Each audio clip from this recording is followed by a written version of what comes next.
Everybody, and welcome to Let's Build Live from Oak Hill Works. How are we all doing? I hope you are well. God, it feels good to be back from this slightly enforced break we've had. It has been way too long since I've shouted that into the microphone. And good evening, Sophia. How are you? I am going to start this evening by filling up my hydration because I never did it beforehand for some reason. Whilst you look at this wonderful brake van here. Would you like a brake van that's like that brake van? Because I know somewhere you could get a brake van that's like that brake van.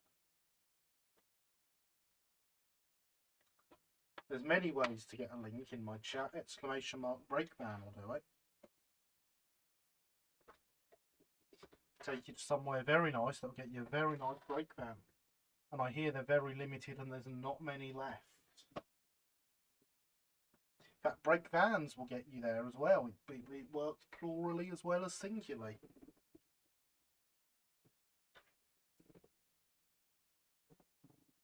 And for that matter, so will exclamation mark super shill. Because of course this is the shilliest of shills. But yeah, we are back. We are here with South Park Quarry. Everything is wonderful. Apparently, I noticed that we've had a couple of connection issues in my notifications and some dropped frames and stuff, so hopefully it holds out till midnight. In the meantime, you know, hydration is important.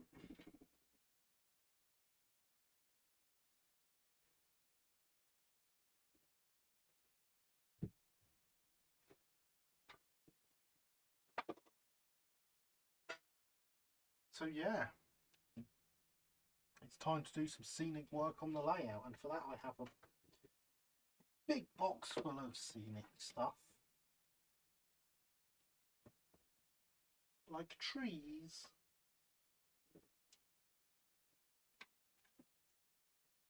And other trees.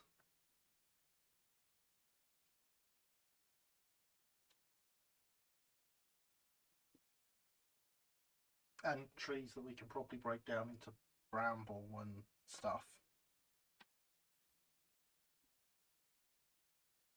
So yeah, the plan tonight is, you know, we got plenty of cobbled bits to clean up along the joins.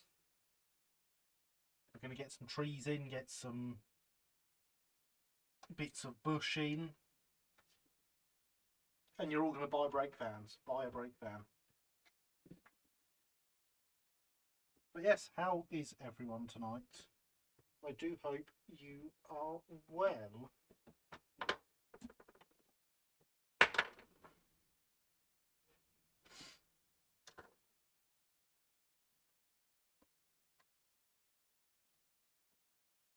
Oh look, you can still see my brake van.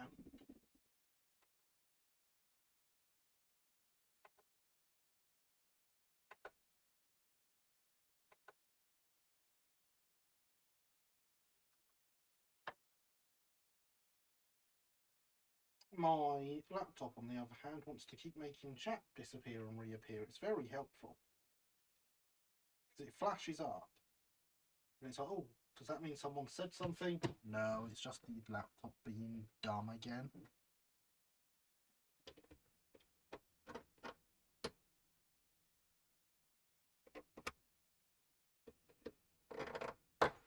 So yeah, this isn't too bad. The last one I did, this one over here, loads of this was way too high and needed a lot of scraping down.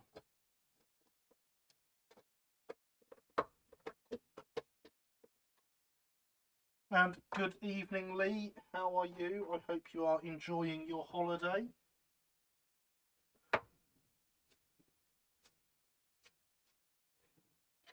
Ain't technology great? Oh, isn't it just, Alex? Isn't it just?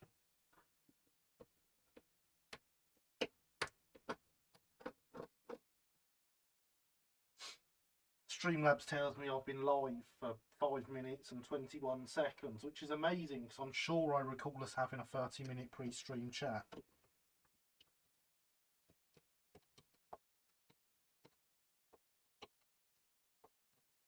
Really is time for Streamlabs to go.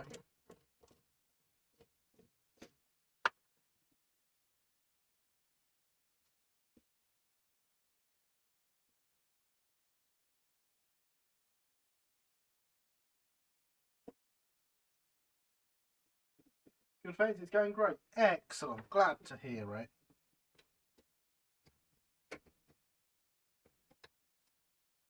So for our cobbles here,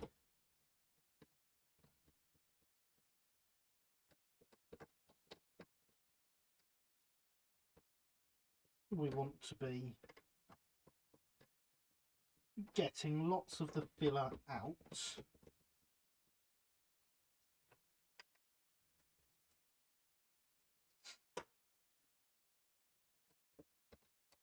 And the idea is to do it in such a way that it looks like we've got cobbles crossing over the join in the two sheets. But we just remove it a little bit at a time.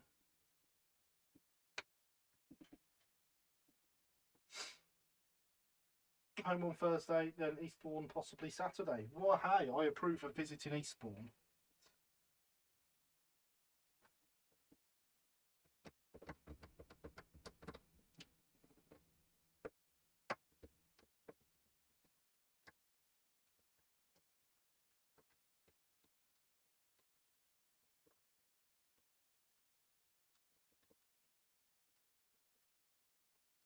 Almost as much as I approve of buying brake vans. Can't wait for my next visit to Eastbourne. Oh, Linny's popped up on the other Linny account.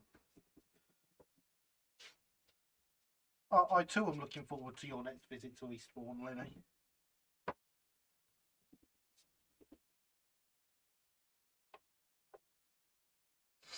And good evening, Alexander. How are you? I hope you are well. Yeah, you can't moderate from that one, Linny.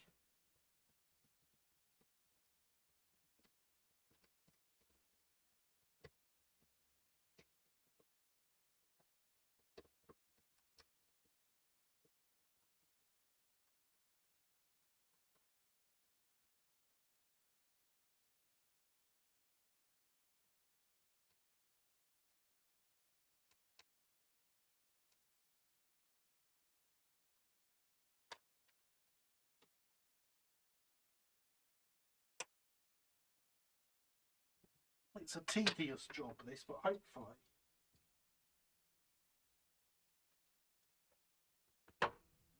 you can now start to see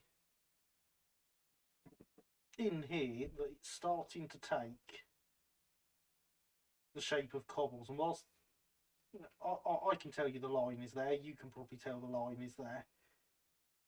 It is starting to disappear.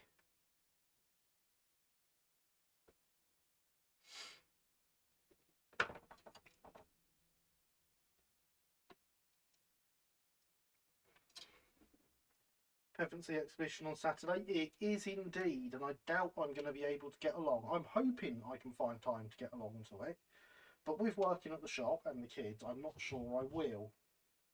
Which will be a shame, because I hear it's going to be a good show. It's at the club with the club room just off Coast Road. I'm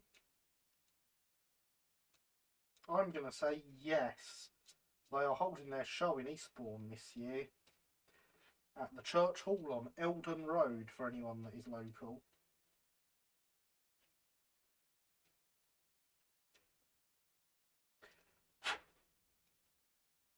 You could come down to Train Times and pick up a flyer during the week, you know, because I hear Train Times has lots of flyers for the show. Just saying.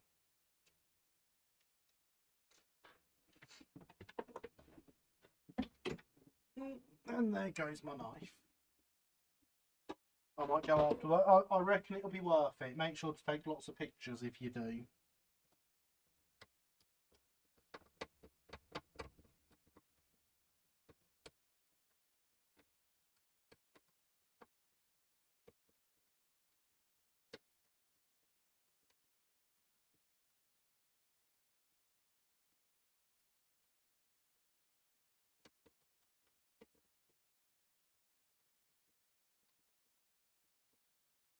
But yeah, so this is just the first of a few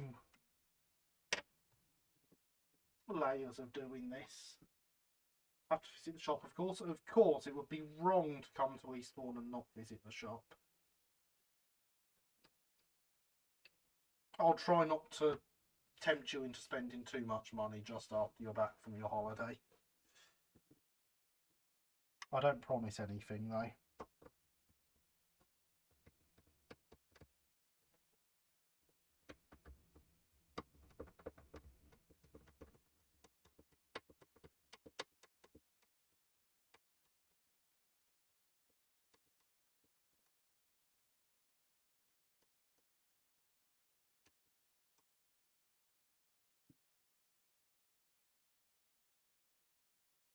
Will that work on the cobbles? Hopefully you won't actually see it when it's done. That is the idea. All this hard work to make sure you don't see it.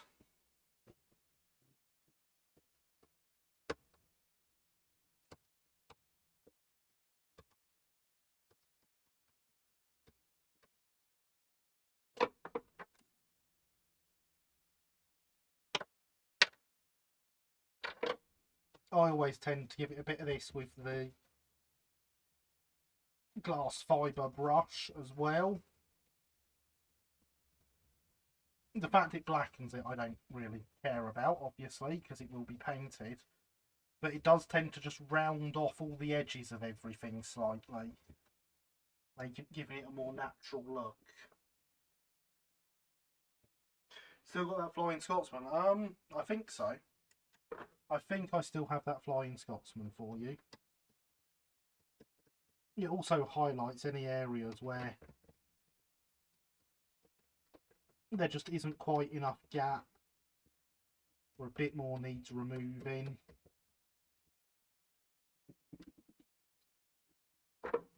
And there is the bot to remind you to like and subscribe and, you know, smash the like button to bits. And if you really don't like the live stream, smash the dislike button. Or, you know, just if you feel like smashing the dislike button, smash the dislike button, it's fine. Whatever floats your boat.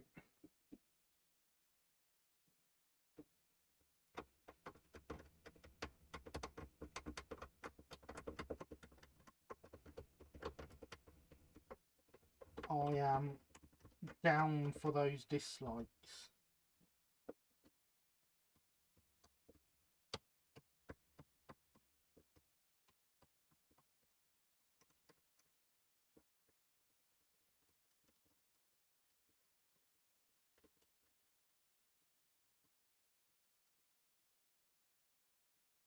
But yeah, hard work, these cobbles.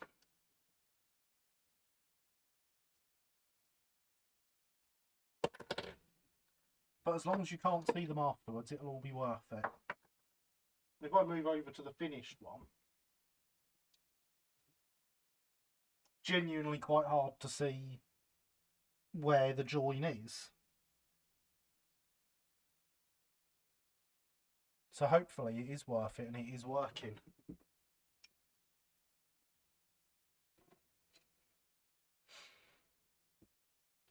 And, you know, if you need a brake, order a brake van. Exclamation mark super chill in the chat.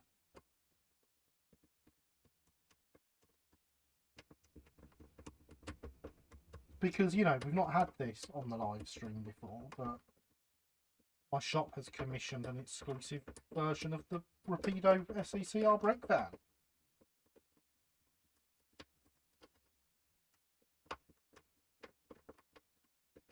And it's really cool.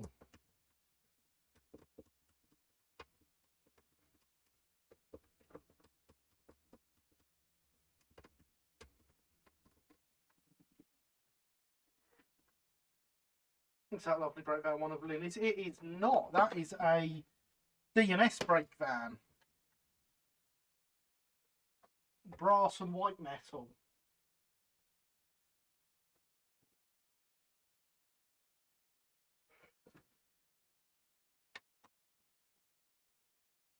Now, the one you can order from my shop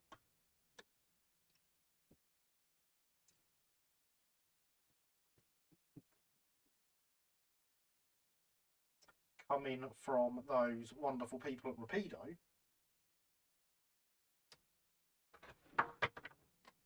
my centre wheels are completely free floating, would be the problem there.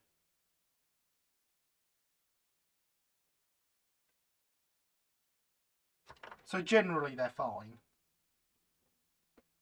like 99.9% of the time. But yes, good evening, Rob.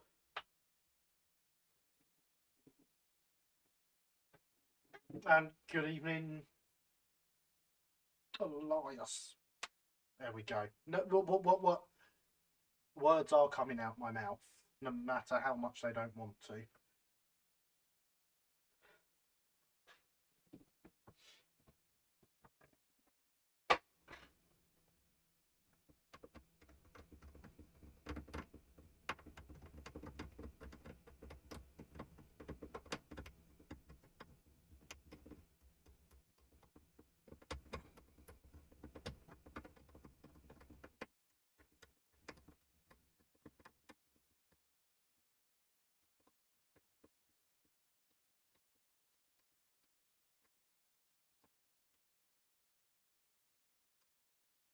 Evidently, Linny, these brake vans have other people's reputations to overcome. Because I had someone the other day tell me they're not going to order one because their Hornby six-wheel vehicles derail all the time.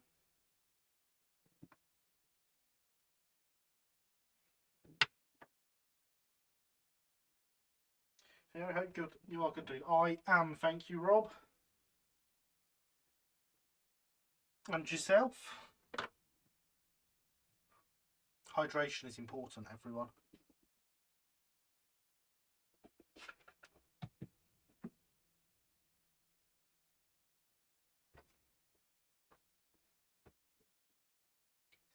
Which Hornby vehicles are these? Because their Terriers run okay, most of their Loco tenders.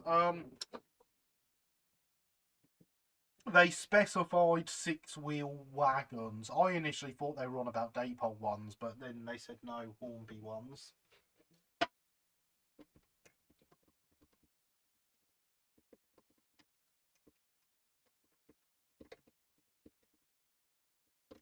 I did point out that these would run fine because they're no different to a six-wheel tender, really.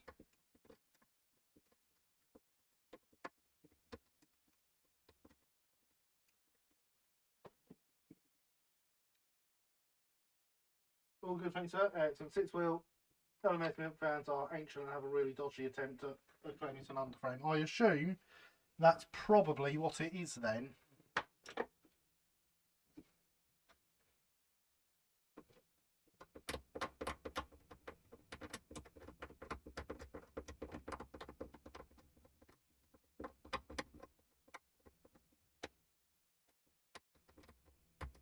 But yeah, other people's brake vans getting other people's vehicles and reputations causing issues for you already.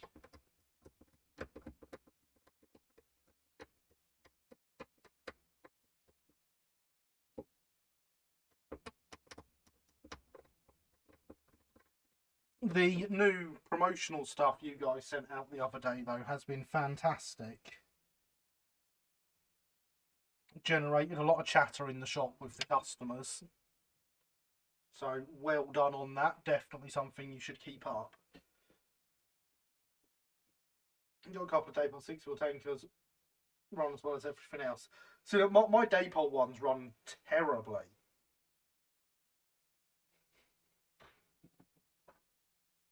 But changing the wheels on them, they run fine.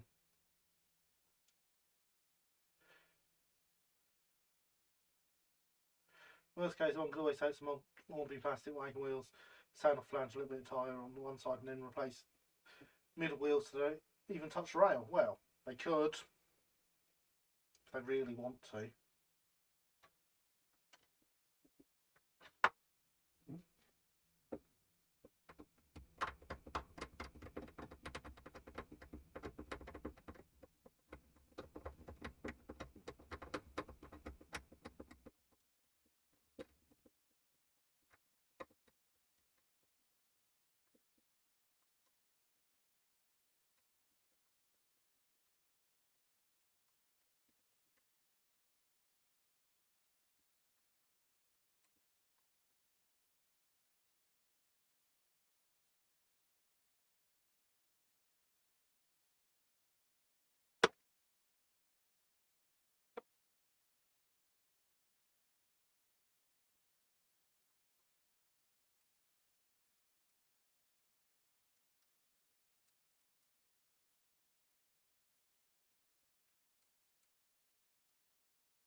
See, now we're getting somewhere here. We're almost up to the top, and it is...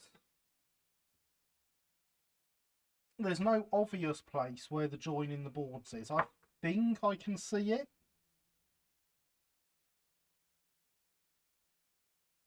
But I certainly don't think it's obvious like it is without any filler.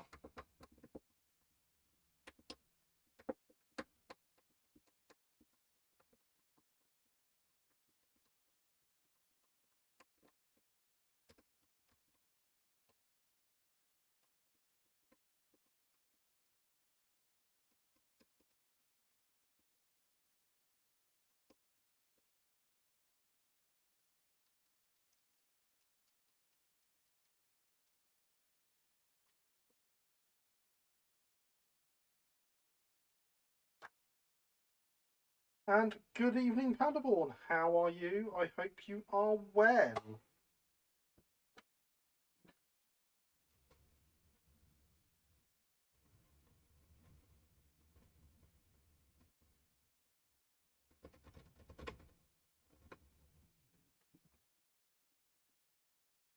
Tell you what, as you will hear the noise this is making, aren't you glad I don't use the microphone on the camera? Because it'd be even worse then.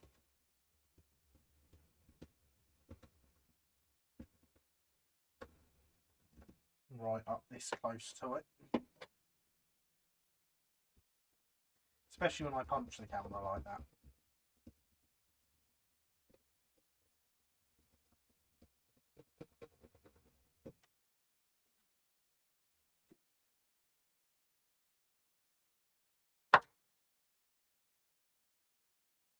But yeah, I think that's looking not bad now.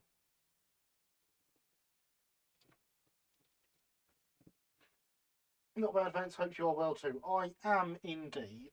I am very well, thanks. I'm so glad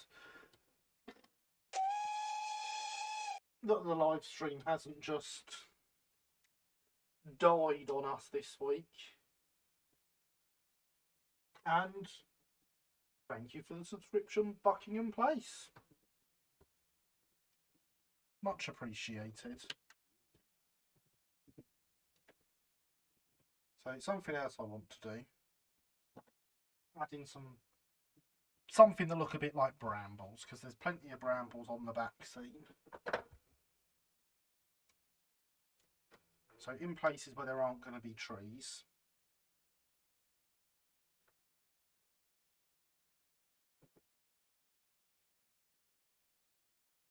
So right down there, yeah, it's good that, isn't it?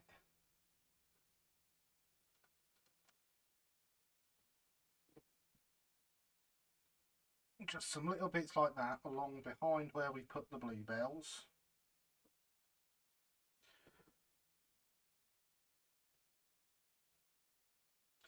You can get a link to order a brake van by putting !brake van in the chat.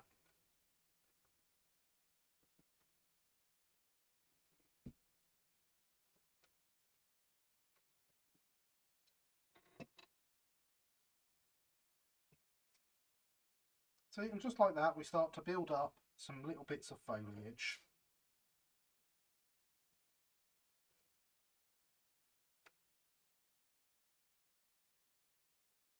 Well, we probably don't want much more than that up on there.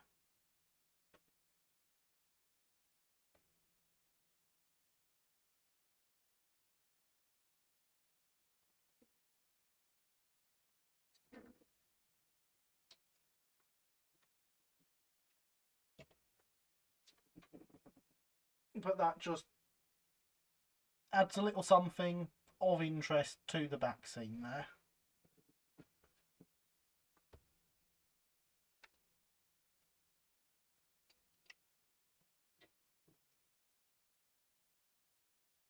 And then again,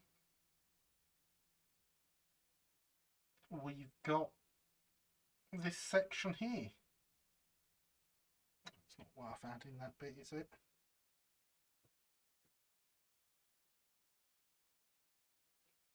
To add a few clumps to.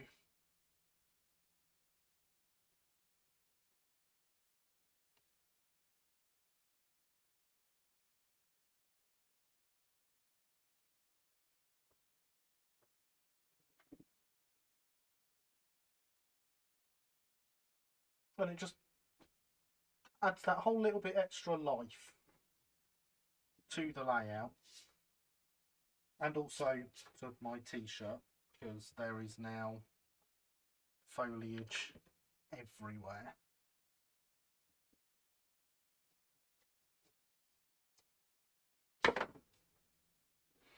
Of course, what I didn't do was bring home the spray glue I was going to spray on these.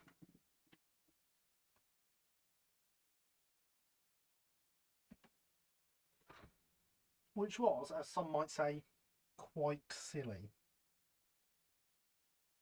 But never mind. I'm sure I'll be able to think of something.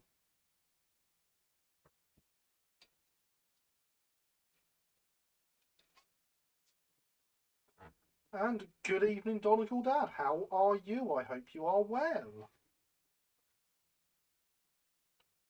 Join us, just adding some small bits of foliage to my shunting layout. I can word.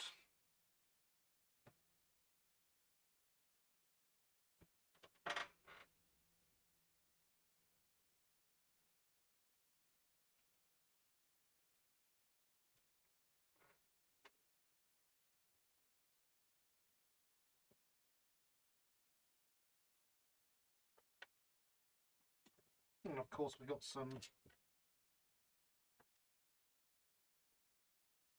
much bigger bits of foliage to add up the back here.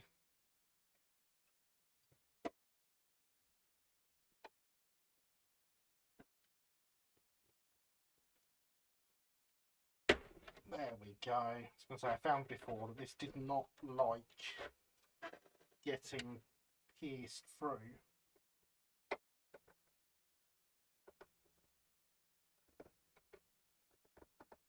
So hopefully a bit of encouragement with these. Right, yeah, that is the right place. See, I know what I'm doing. There we go. Good, just chilling with my hot chocolate. How are you? I'm very well, thank you. What's the blue patches? They are bluebells.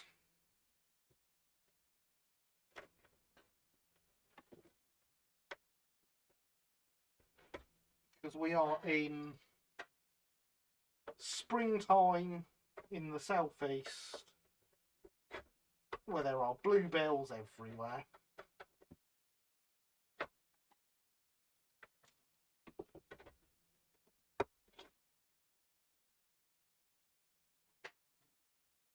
There we go. A self-supporting tree.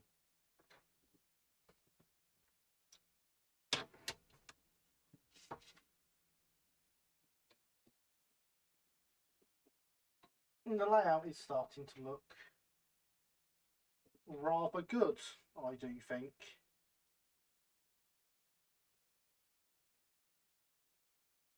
So if you what have I have a pack of bluebells. Now I'm not 100% sure where they're from, but I think they are from a scenic company that used to operate down this way and possibly sold all their stuff to World War Scenics. I can't remember what they were originally called. But I used their static grass on my first layout before they retired.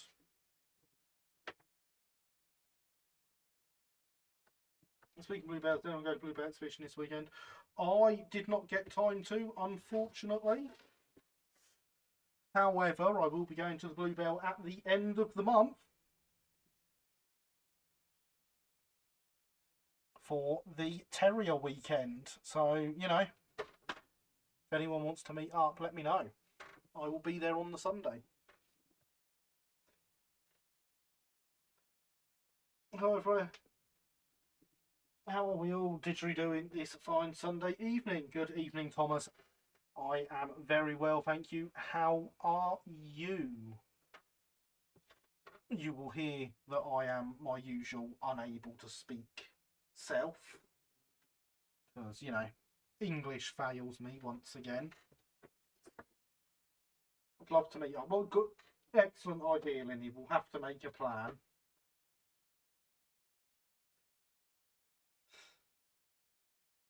So a terrier end then. Yeah. Yes. So if anyone wants to meet up, let me know. I'll be there all day on the Sunday. Hydration is important.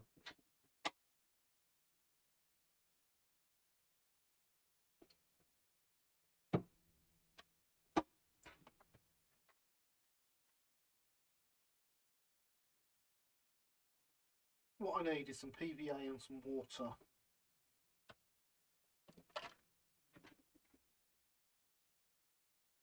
PVA water and a dropper bottle, and I just so happen to have an empty glue and glaze bottle here.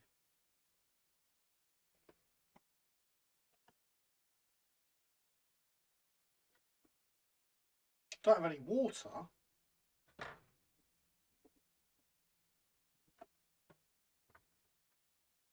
But I've got a glue and glaze bottle. I can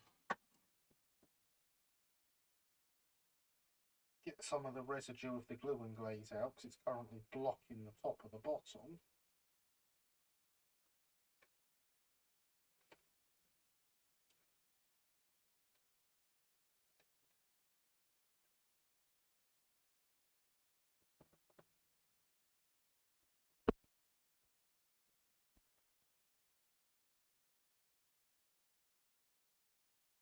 Alright, cheers, just chilling out. Starting getting room organised again after having time off to look after my auntie's doggo, who was a lovely doggo. I approve of doggos and I approve of chilling out. And I suppose I approve of organisation as well. Then on Sunday, Tiki Boat will try to get there early for better parking. Excellent. I will also be trying to get there early. But you never know with me because, you know, I might want to make myself a massive breakfast and the kids will probably want breakfast and stuff as well before I leave. Very selfish of them. Right, I am going to go and acquire glue. Back in a second, everyone.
It should have reconnected now, Linny, hopefully. I saw the end of that being dropped out. That was definitely a this end problem. That's a good sign, isn't it?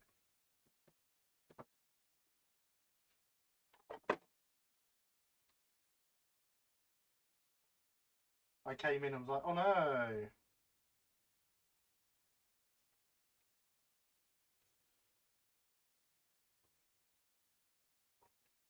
I've turned this into more of the American TV version of Glue and Glaze.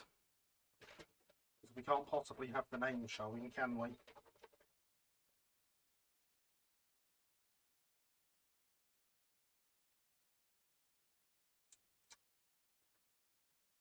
I mean, obviously it's not actually Glue and Glaze anymore, but shh. Minor details.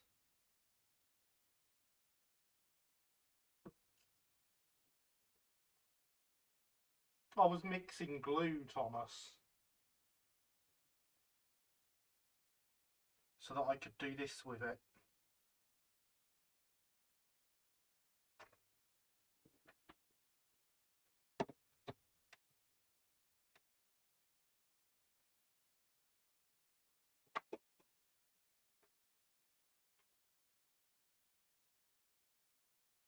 Oh god, yeah, I'm getting huge frame drops.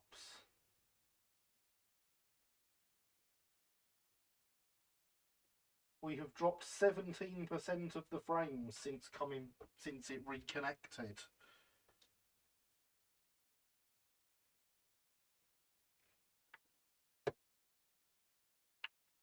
Seems to be improving.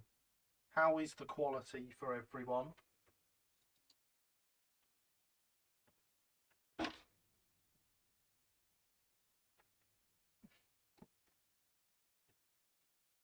No, don't be running out there.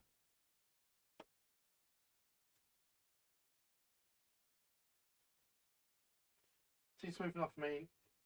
Not great, but smooth enough. I mean,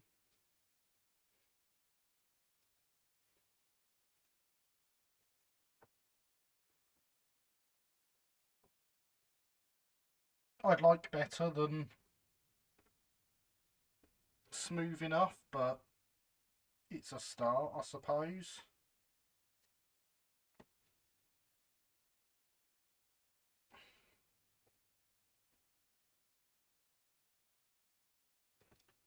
Have I blocked that tube? I have blocked that tube. Seems fine now, just a little stuttery before. Aha. Hopefully it is fine now. And stays fine now. I can see how I've blocked that tube. There's some of the lettering got in there.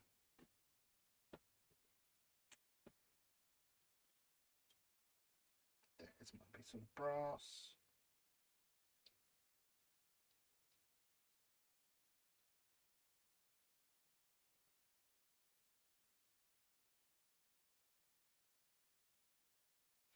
And that's why it's leaking out everywhere.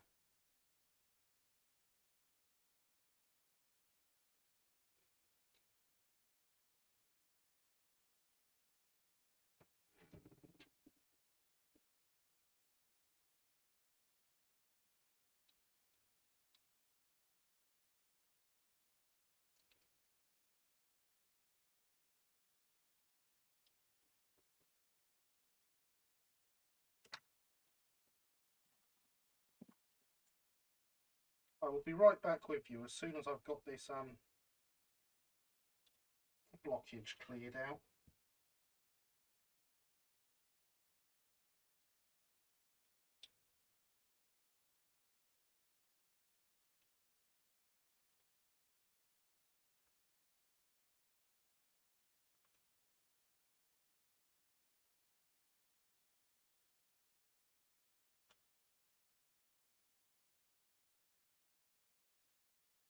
I mean, at least the internet's working well enough that we are able to stream. No, it wasn't. That's why we're clearing out this blooming tube. The tube on the pot had got blocked and the glue came out where it wasn't meant to.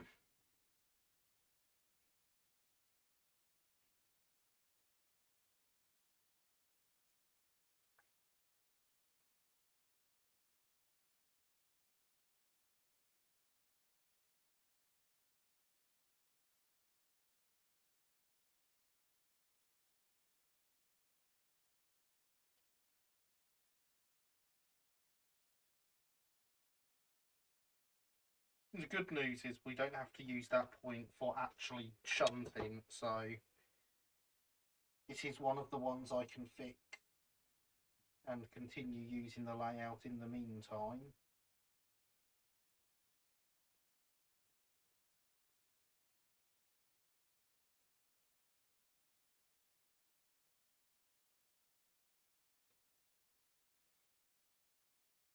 Luckily, this being PVA, it's actually reasonably easy to fix because you can just remelt it with warm water.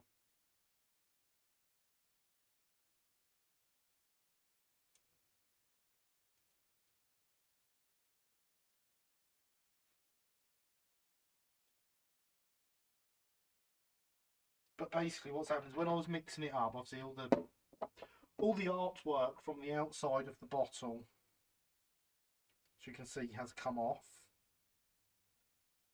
Some of that has gone via my hands onto the glue into the bottle, and there's now a bit of it stuck in the end of the nozzle. Nozzle is the word I was after. You all knew that, it was just me that didn't.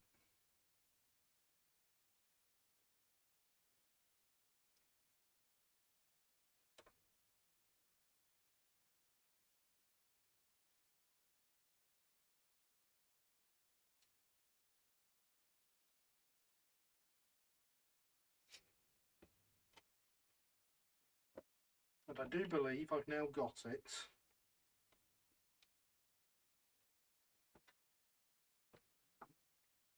That's more like it. Not that it's going to last, because there's another bit. You can see the massive bit of the print, which is obviously, it seems to be on a backing paper, which is what's actually getting caught.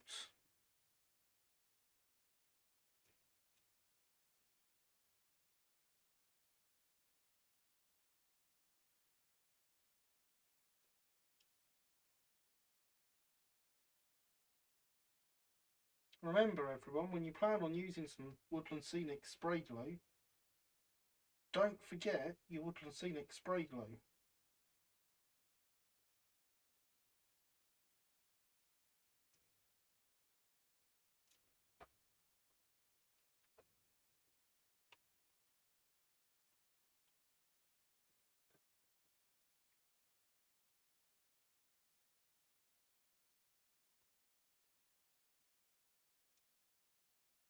Then you won't keep having this problem of stuff getting jammed in your makeshift.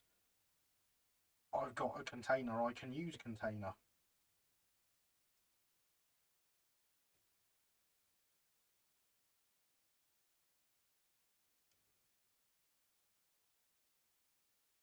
At least, that's the theory.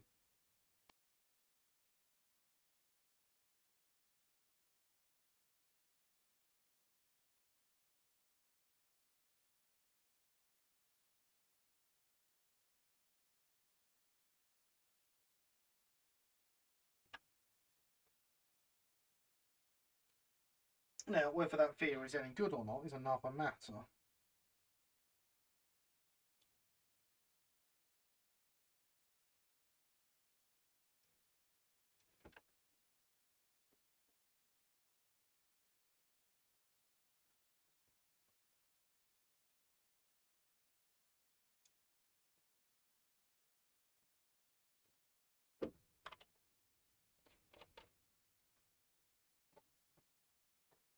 As long as I give this a bit of a wiggle every so often, the glue won't actually dry strong enough to hold it. But there's quite a bit in there, and it's probably leaking through to the point motor, and that's where it will cause issues.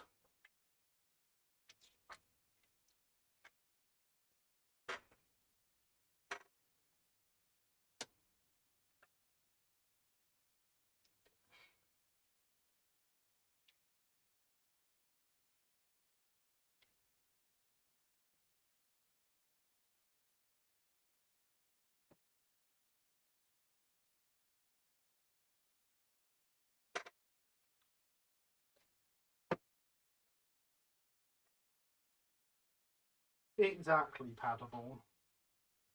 Exactly. Now we have a big gluey mess that we call progress.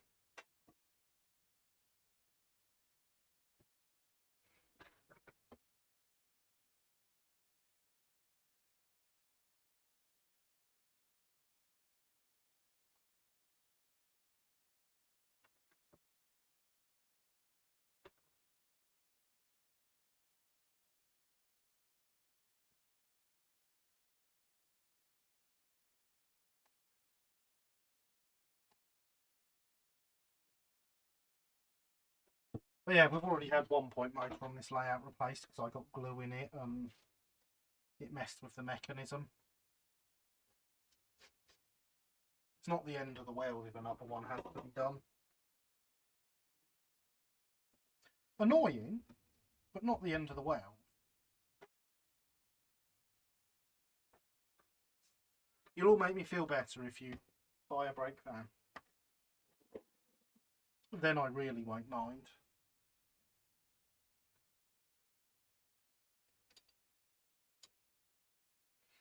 Right, I suppose we should do some more of this really. Slowly work our way through the cobbles.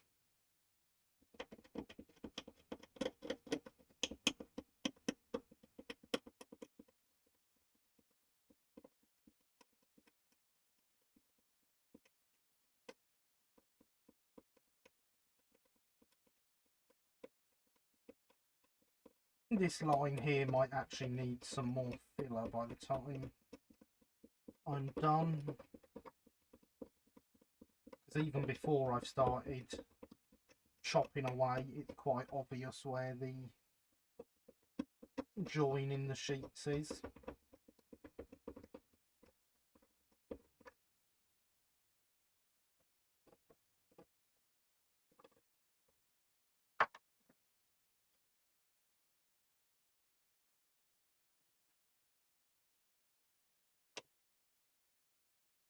You're right, Linny. Hydration is important.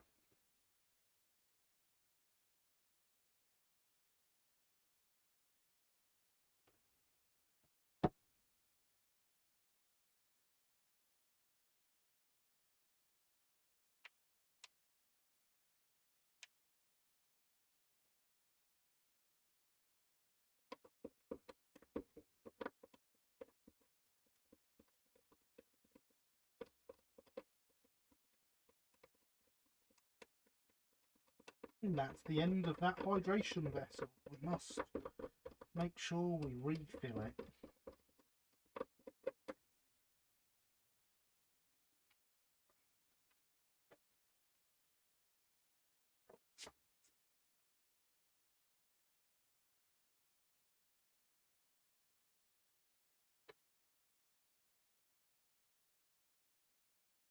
The mini magnum count as hydration.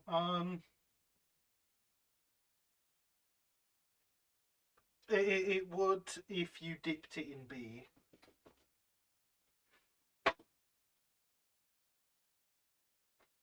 I don't think it's hydration.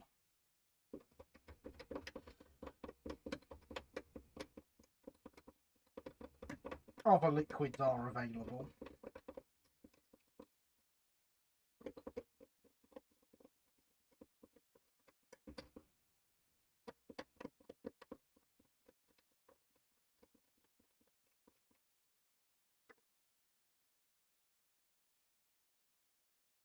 I am rather jealous of your mini magnum though, and I want one now. I have made my triumphant return, my humans. Welcome back.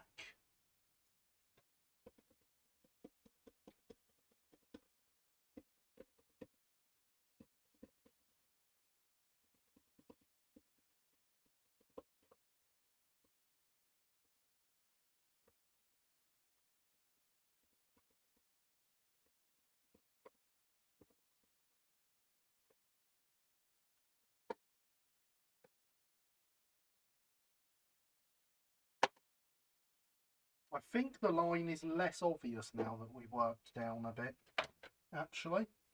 So up here, it's really obvious, but as we've come down, because we've now got things that cross over, I don't think it actually looks like a join anymore.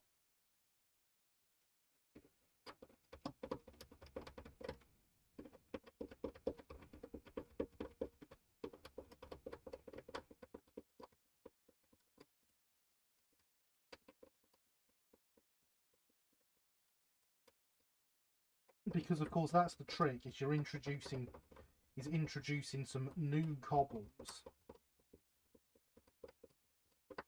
that cross over that gap in the middle.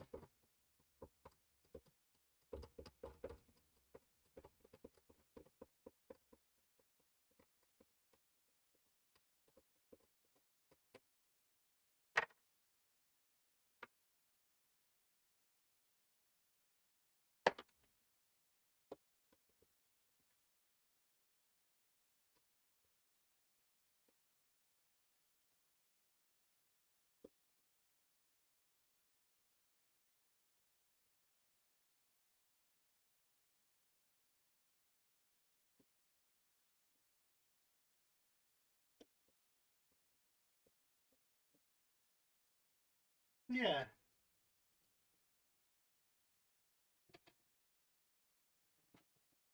I think taken as a whole it works, not that it feels like focusing. Well, it helps to cool down. It's almost 11 and still over 20. Yeah, I mean, you're definitely allowed to cool down. It's only 18 here now, so slightly cooler. But of course, in this tiny room with all the lights and the electrics going,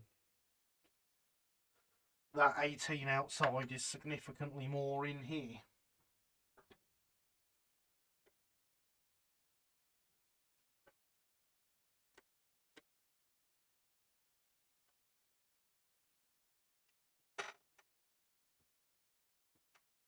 I wondered if a few battle couples could sort the seam issues like large scale ballast, that is. I mean, obviously there is more to do to the cobbles after this, and there will be not large scale ballast, there will be more added to it, so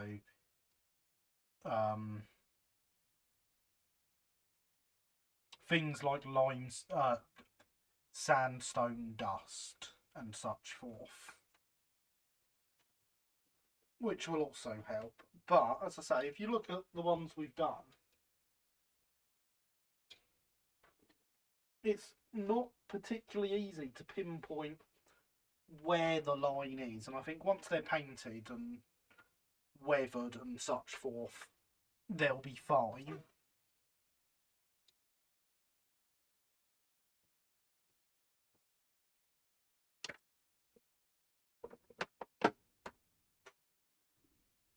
Look at me knowing how to English.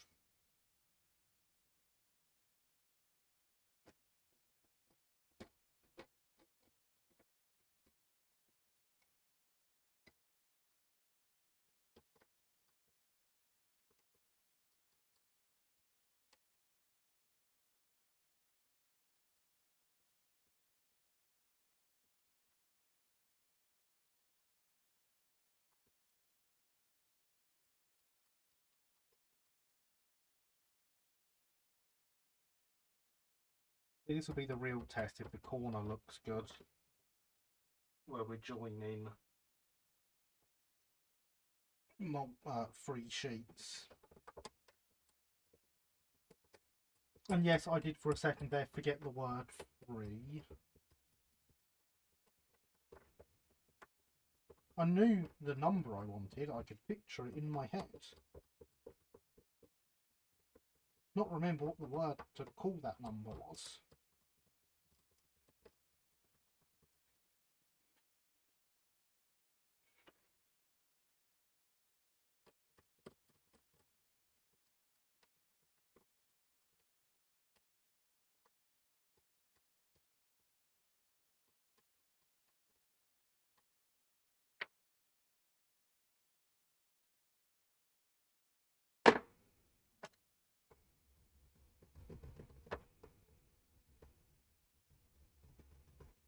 this just gets in around everything, gives us that slightly rounder profile as it takes off the sharp edges.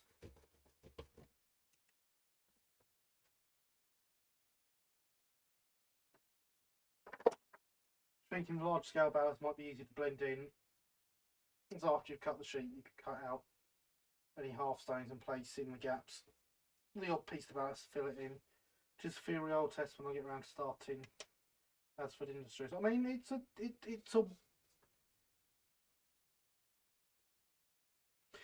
a good theory, but also if you're going to use large scale ballast to fill in the gaps, why not go the whole hog and just lay large scale ballast as your cobbles instead of using the sheets?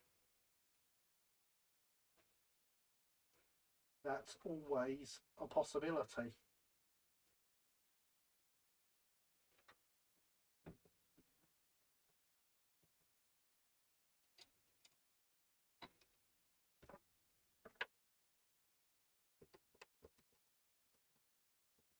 Because then there is no join to hide.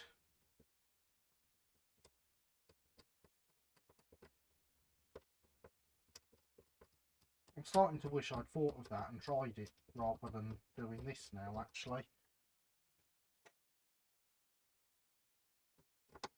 But never mind, I like working with these sheets, really.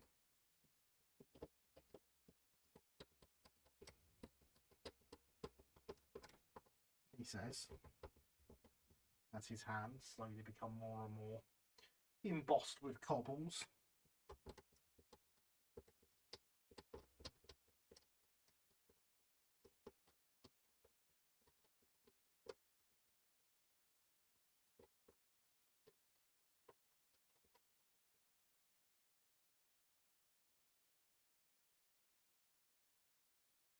Something to try on the next layout when that eventually happens. Yeah, I mean that is the other option. However, sheets I assume are easier to fit, to shape, and less messy. I expect they're not really. When you look at, why would you want? Oh my god, there's another dropout. I was looking at it that time as it did it.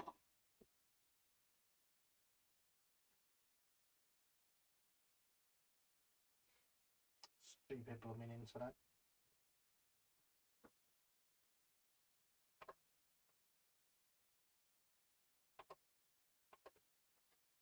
At least we appear to not be losing frames on it this time though.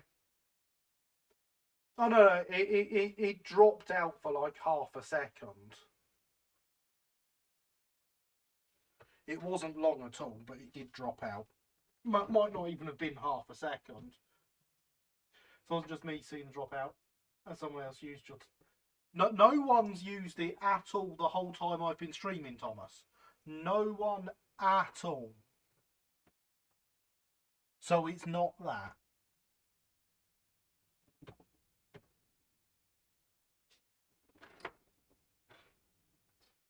Told you, I ran away to mix up some glue.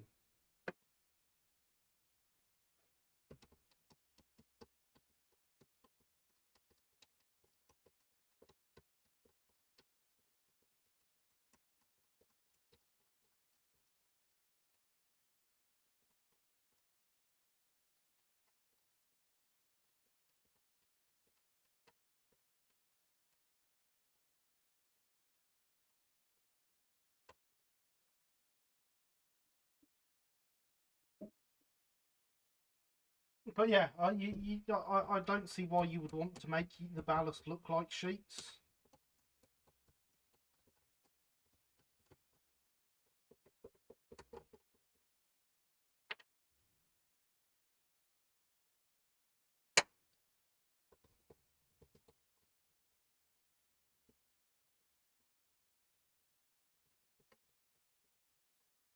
If you did it with if you did it by just putting down large scale ballast, I'd just do it exactly the same as you would any other ballast. I heard that toilet somehow maybe just one of the offspring downloading Minecraft. No, they're definitely not downloading Minecraft. One of them's been playing it most of the day.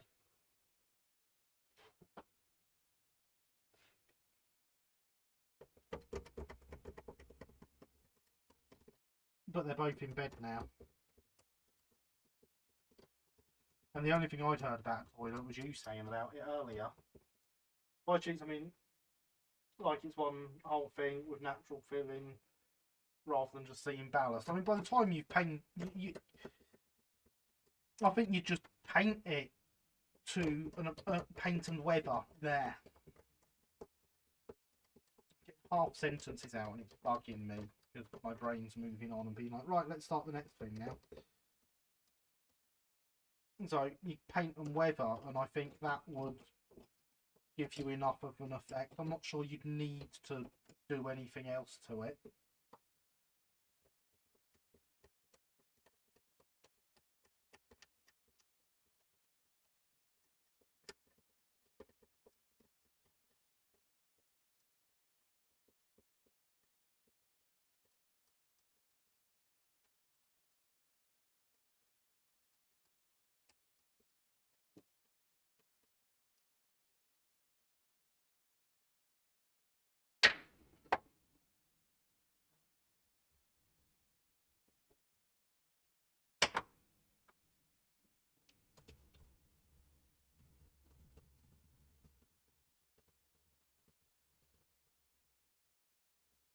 But see, I'm quite happy with how that looks. I mean, you probably can't see that it's probably not good enough quality. Because my internet just isn't playing like that today.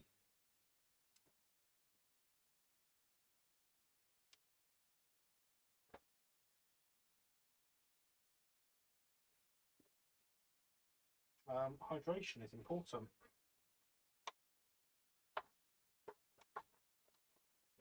I'm going to refill the hydration vessel.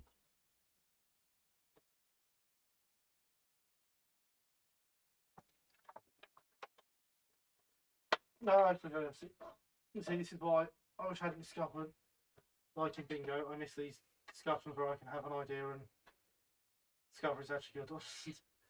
Bit misguided. No, I think you're onto something.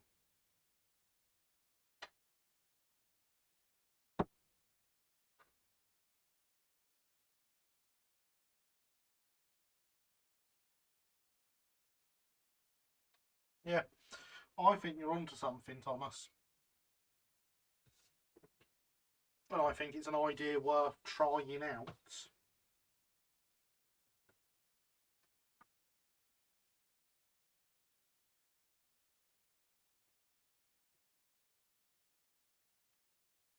So, go and build a layout and do it.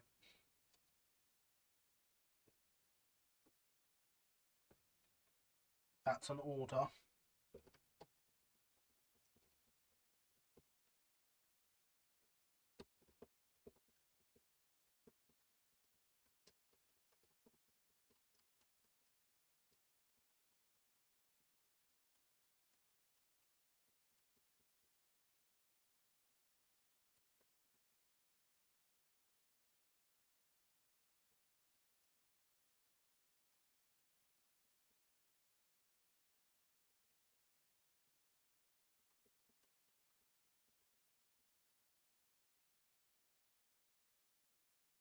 I will when I can, so finish organising my room first. Well, get on with it then.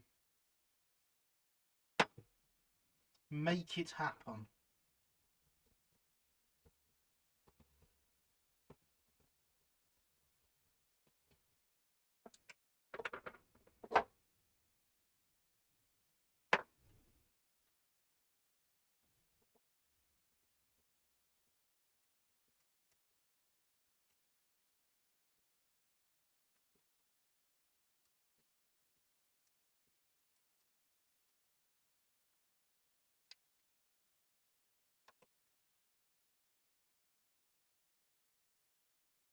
So, it's a few minutes early. But whilst my internet's being terrible and we never know what it's going to be doing 1 minute to the next. What's everyone up to this evening? I do like to hear about how you're buying brake vans from Train Times Model Shop. Or anything else you might be doing whilst, you know, having a break between buying brake vans from Train Times Model Shop. Exclamation mark super shill in the chat.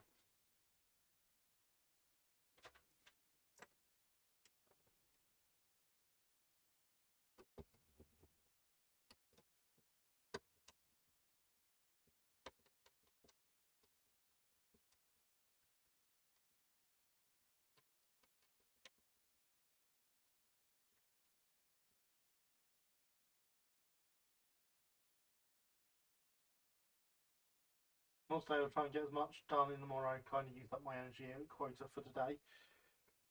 Drink coffee, have more energy.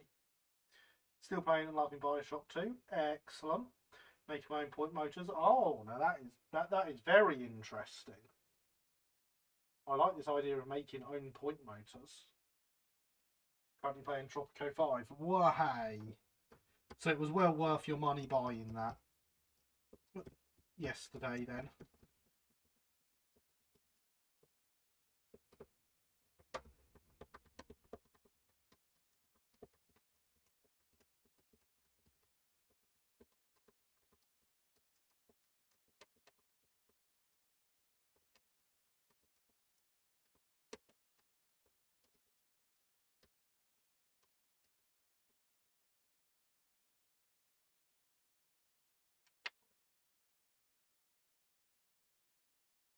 Killing mosquitoes whilst drinking watermelon cider. Well, not all of us are living the dream at the moment, Lee. Still working at gone 10 PM on Sunday. Good thing I love my job. Yeah, very good thing you love your job.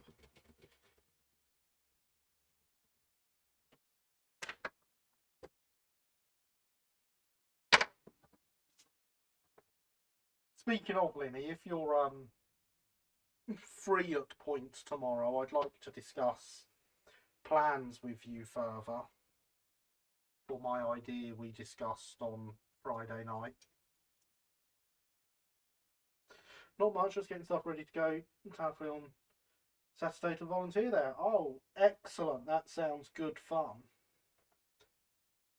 I ain't touching bean broth. Can he stand the stuff? But energy. You don't need to like it. You just need the energy from it. Currently modelling a destroyed St Mary Glee's Church for a large wargaming table I'm hoping to make. Oh, fantastic, Rob. Fantastic. I have I was looking at my Pegasus Bridge kit earlier. I mean, that's not for wargaming. That's for me building stuff because I like it. But, you know, all good fun.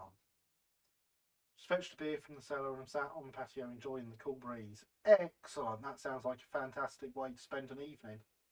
Even if you do also have to watch me, I'm sorry about that.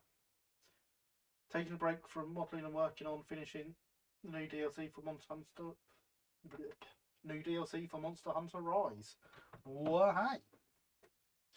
A break from modelling is always, well, not always, but sometimes good. I have, for example, taken a break from railways and built a Mustang last night.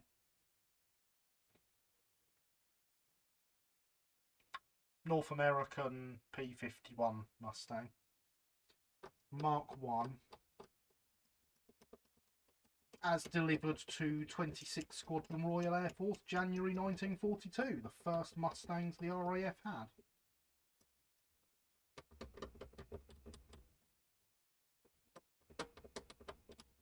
Needs a bit of paintwork on it now, but you'll actually need some of the filler on it to be sanded down first. But yeah, fun little model that was, an Italy kit.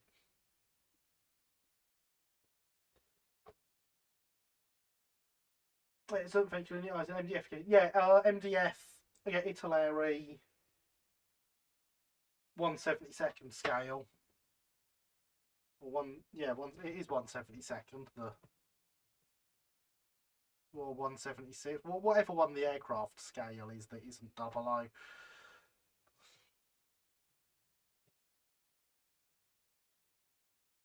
Rather eat celery over. I'd rather eat celery over bean broth energy Or not? Well, eat lots of celery then. Currently continue working on a rather major logo rebuild. Oh? Do tell. Plus, caffeine makes me sleepy. You are weird and broken. Not the car. No, not the car. Did you finish your glider diorama? No. No, that's what I was looking at. Pegasus Bridge is for the glider diorama. The glider is finished. I just need to build the bridge to go with it. And then the rest of the diorama, because I have lots of German bits to go on there for the defenders. I've got about 150 figures to build and paint to go on it.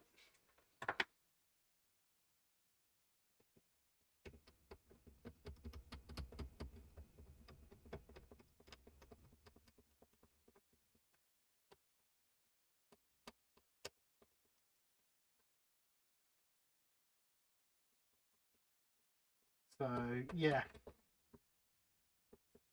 it's a lot of work still ahead for that diorama.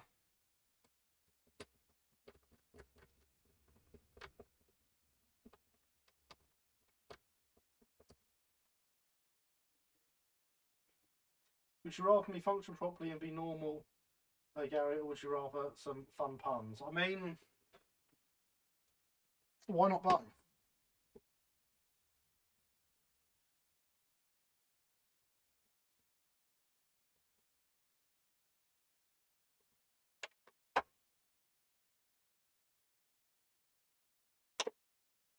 Because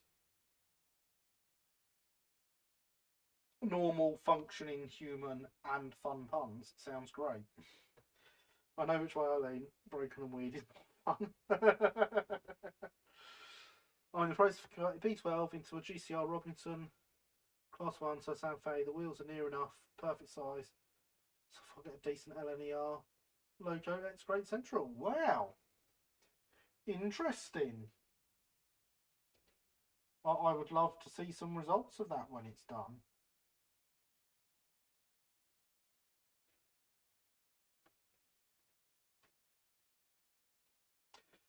Has some books on Market Garden if you want some pictures for inspiration. Put them on the Google Drive. I mean, the glider on Pegasus is Overlord, but yes, definitely. Market Garden is one that I know. I know less about Market Garden than I do about Overlord, because I studied Overlord and every part of it quite extensively when I was younger, including visiting a lot of the major Overlord sites. So I've been to all the beaches, I've been to Pointe de Hoc, I've been to Pegasus, I've been to St Mary Église. I've been to several other places I can't remember the names of. But yeah, I don't know Market Garden as well, and I would love to do some reading on it.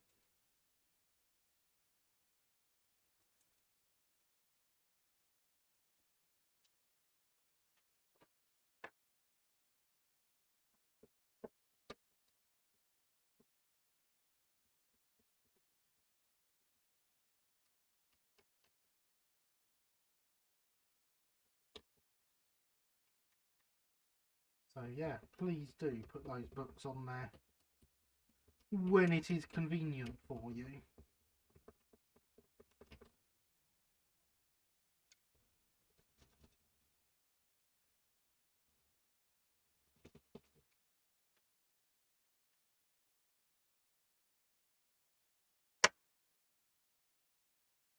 You have no clue what's going on. I just know there's a shuffle called Market Garden and City Fortress 2.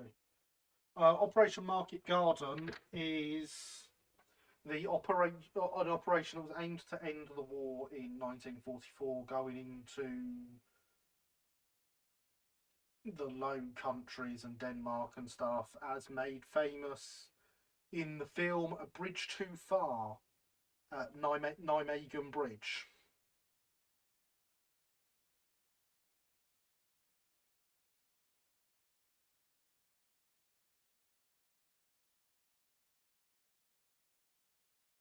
It did not go as planned, as you can probably guess by the fact it aims to end the war in 1944. That's about as far as my knowledge on Market Garden goes. I say about as far. I believe it was conceived by Montgomery.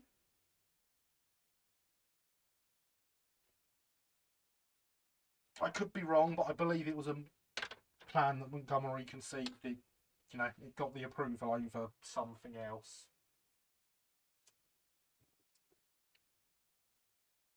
I could be wrong, but yeah. I'm going off very light reading from a lot of years ago. Speaking of making Pegasus Bridge 3D print, but the MDF kit looks pretty good. I built a whole bunch of 28mm, some Mary Glaze buildings and some Carentan buildings. Oh, fantastic!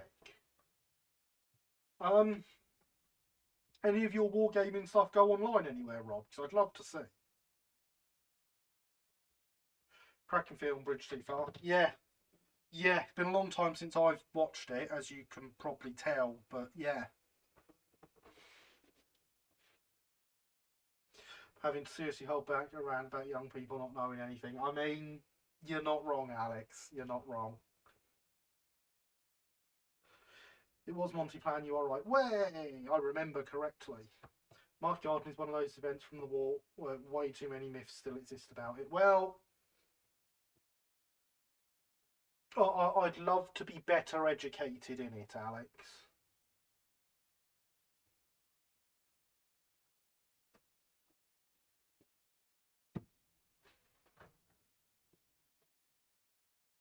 I just have no interest in war stuff, and those operations were never taught when I was younger. Plus, Alex, aren't we about the same age? I mean, yeah, Market Garden's definitely one skipped over in the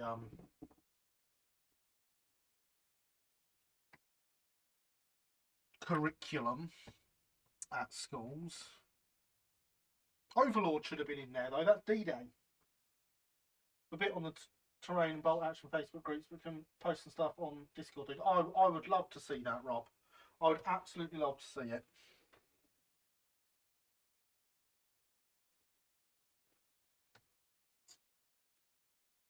I have a bookshelf in my bedroom that is sort of my secondary bookshelf. It has a full shelf of that bookshelf is dedicated purely to books on Overlord.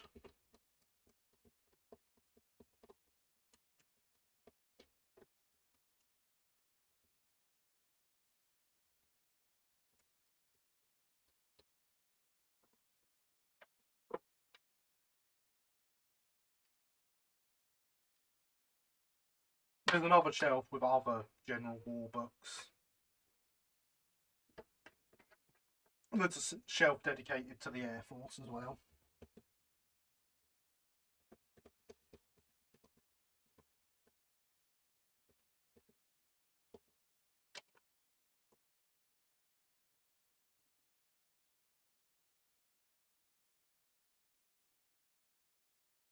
Yeah, I don't teach any of that stuff nowadays. Well, that sucks. D-Day was taught, but never called it Overlord. Well, that was its name, Operation Overlord. D-Day was the first day of the Operation Overlord offensives. What channel shall I whack it on? Modelling Showcase, I guess.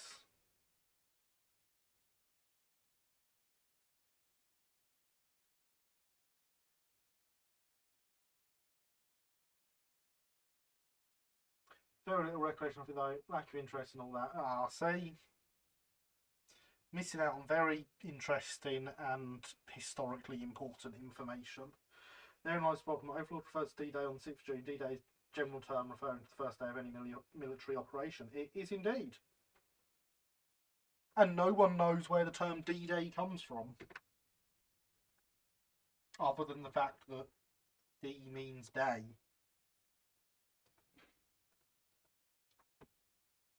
The fact people still just refer to Northern Ireland as D-Day annoys me. I mean, I can see why, but a lot of historians do it too. So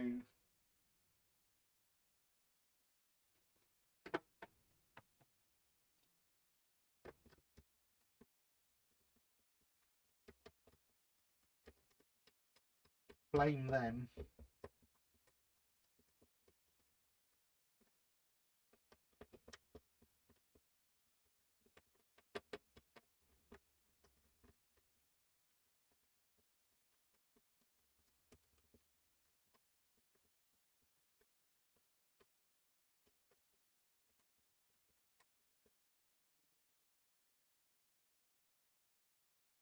So Day-Day, yes.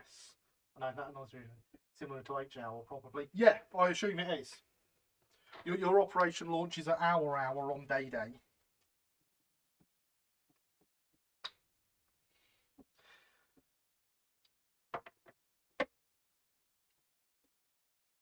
You'll know what will really annoy you then, Alex. I've got a book upstairs by Max Hastings, which is about Overlord as a whole. The preparations running up to it. It covers stuff about mincemeat. Not mincemeat. What's the one where they were trying to trick the Germans into thinking it was they were going to land at Calais. Then it's got the day itself, and then it's got the weeks following up until the closing of the Falaise Gap. The book is called D-Day. That was Operation. Way, I got it right. Yay! Look at me remembering facts. I would assume the D stands for something like doing or another word meaning the same thing, presumably. Sure, D-Day speeds to get things in place quicker. You can assume what you want, but there's no official definition. Mincemeat was Sicily. Yeah, that's what I suddenly thought. After saying it, I thought mincemeat was Sicily. But yeah, covers all of that, and the book is called D-Day, and it's by Max Hastings, who is a great historian.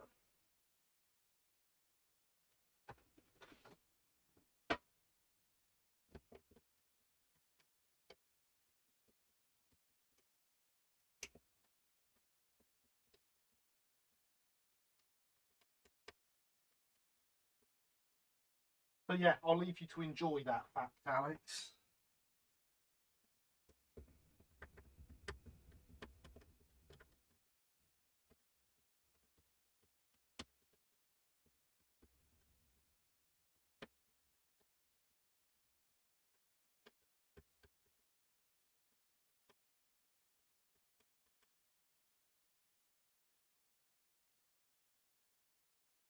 As a fan of the We Have Ways podcast, I have a love-hate relationship with Max Hastings. Fair.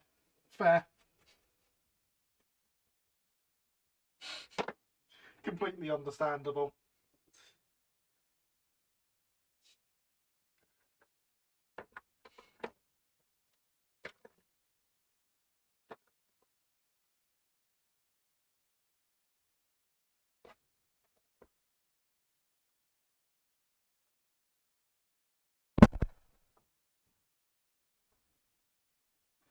Met him, great bloke, loved many of his books. He also perpetrates the odd myth British Armed Forces were crap in the Second World War.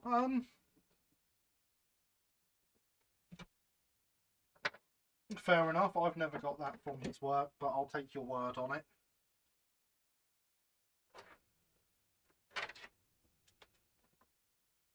Because they definitely weren't. And we had the best intelligence service in the world. Quite where that's gone, I don't know.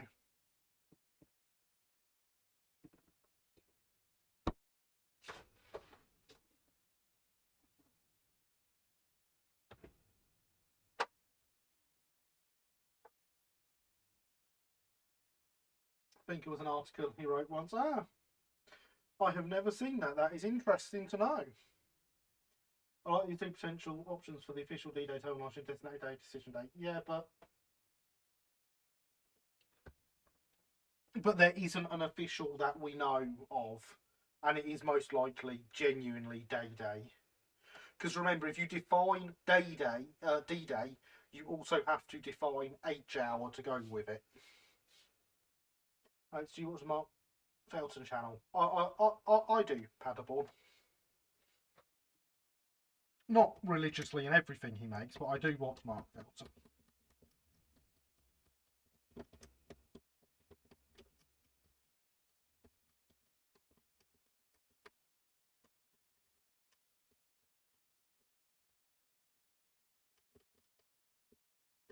He does produce some interesting stuff.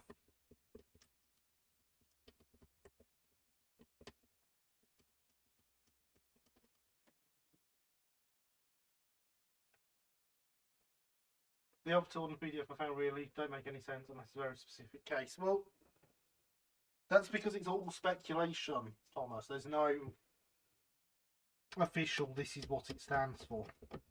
So I say, if you define D-Day, you've got to define H-hour as well.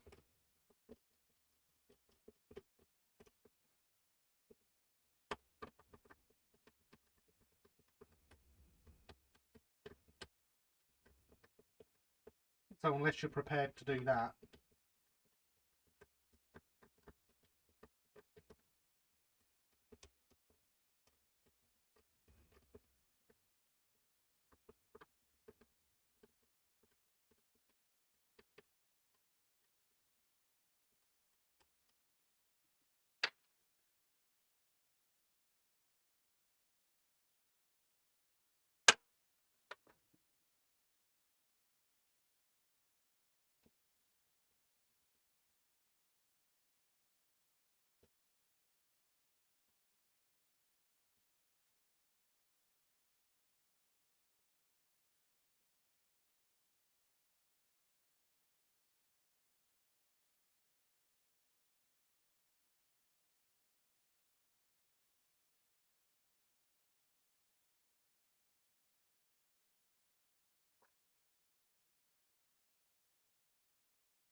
but yeah, these are all important things to study, World War II and history like that, because, you know,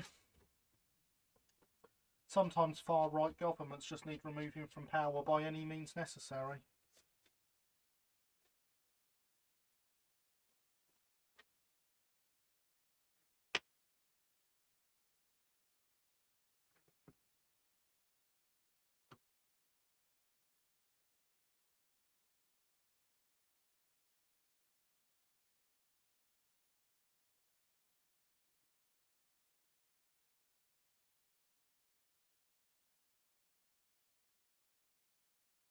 And it's only by knowing how bad they can get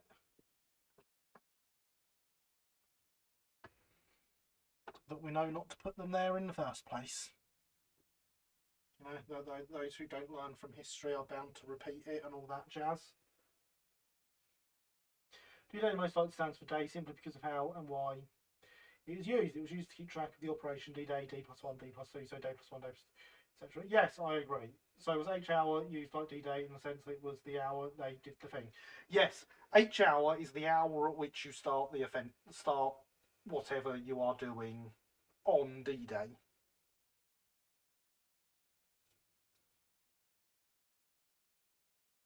And as Alex says, it most likely does mean day to go with the further usage of D+1, D+2, etc., etc.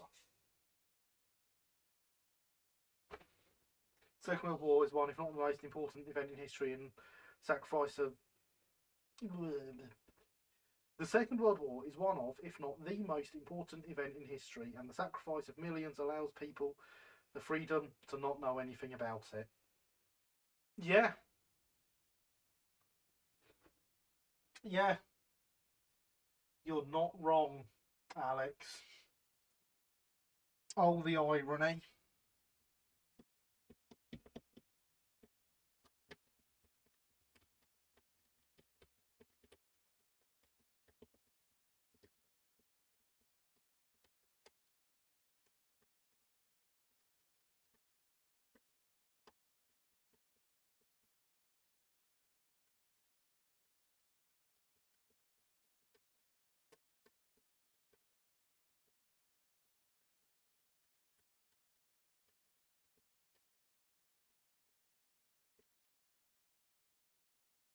Military planning, D is used for an undecided date in the future, so an operation started on D-Day, the date is leading up to it are D-1, D-2, the ones afterwards, D+1, D+2, etc. Yeah. Yes.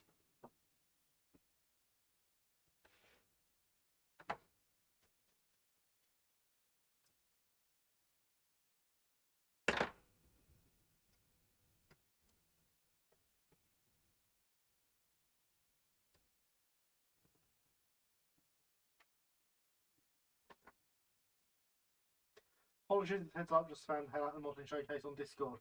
Excellent. I look forward to seeing it after the live stream. I will definitely be checking it all out.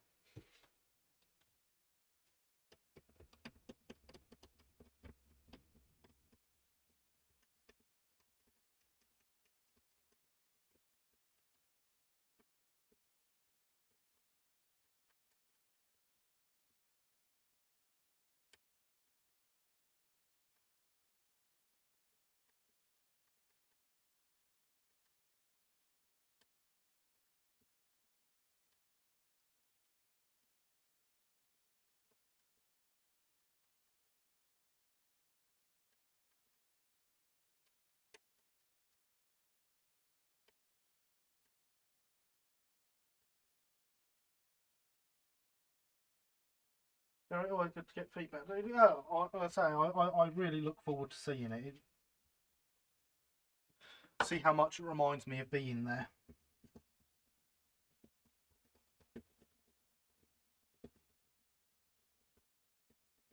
Even if it has been... God, it's got to be nearly 20 years now since I went there. So the word I can find sort of hour is happening, so you'd end up with happening hour, which is like incorrect. Sits well with the use case. No, it's definitely day, an hour.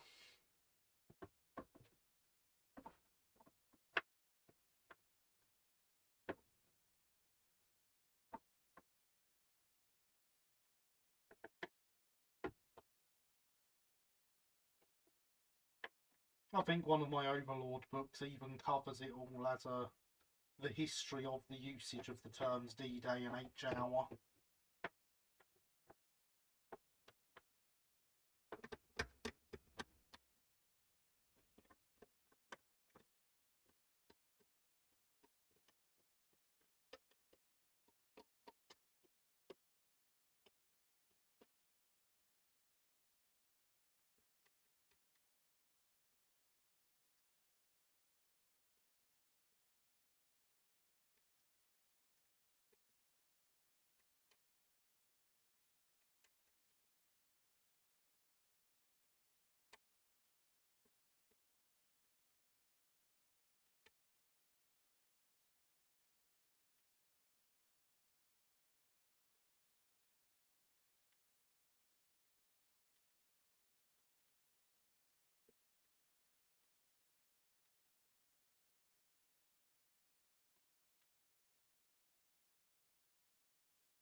Church is fairly faithful.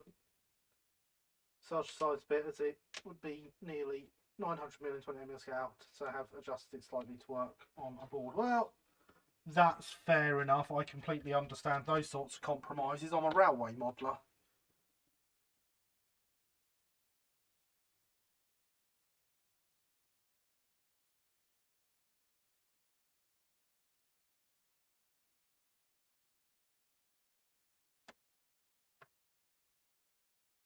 Overthinking. He's definitely overthinking it. I know, I'm just looking at possibilities out of curiosity. Maybe things people called it who didn't know what it actually meant at the time. For example, maybe. Yes, you're definitely overthinking it though. That's all energy you could be putting into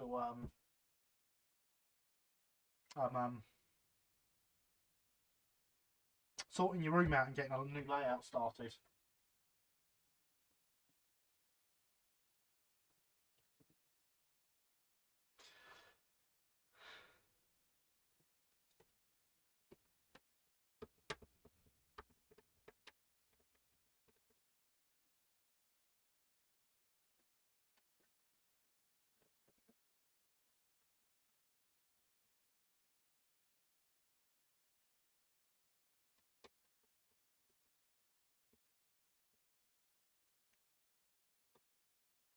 Yeah, this is one of those cases where, thankfully, the most logical, the simplest, and the most likely answer are all the same thing.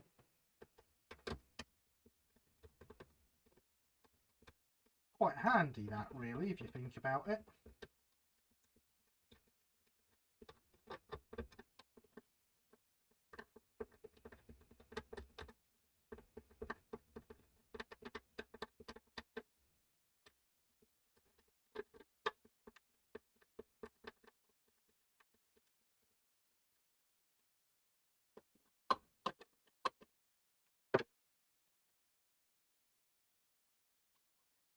My pot blades.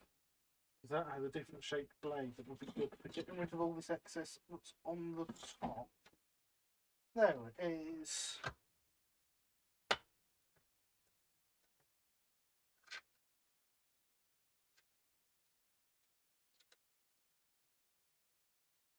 Seems we forget that most of the military are on the thick side, pressing something accepted. Oh. I wish you were wrong.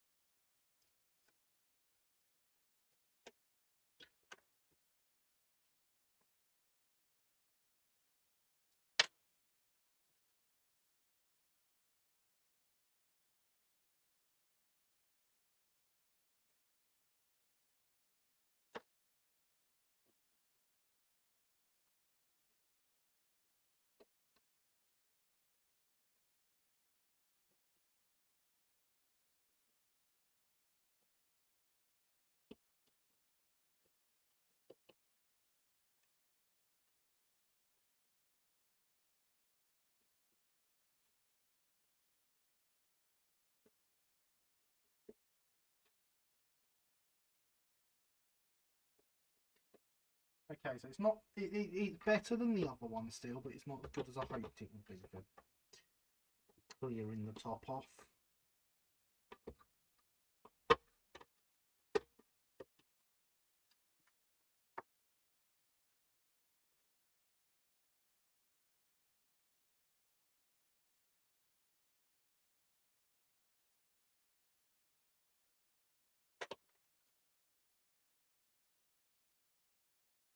Probably because it's an old blade with the not the sharpest of edges, lots of big chunks taken out of it. But that's not the point.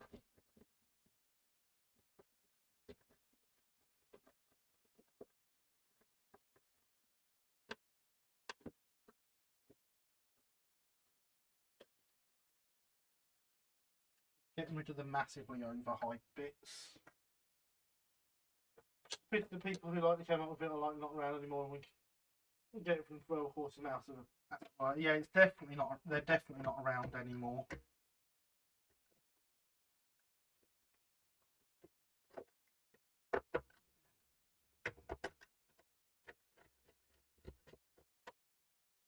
And even if Overlord had been the first time it was used, they wouldn't be around anymore. But it wasn't.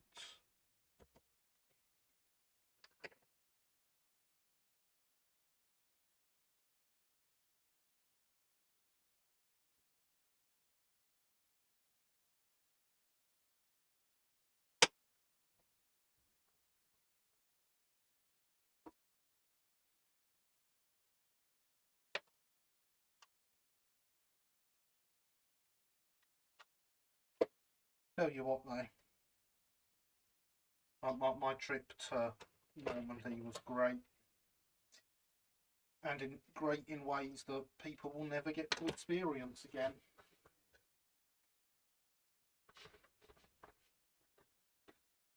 Because I went there on a week-long trip to visit the various battlefields and graveyards with a man who had landed at Omaha.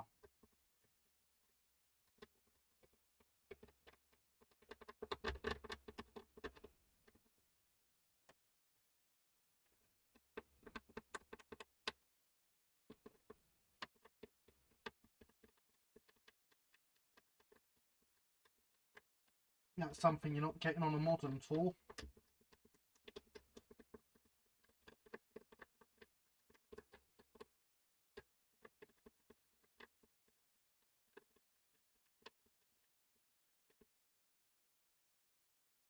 Got to go to work tomorrow, so I'll be off to bed tonight. Oh, good night, Paderborn. Thank you for coming. Great to have you here as always. And I shall look forward to those books appearing when you have time.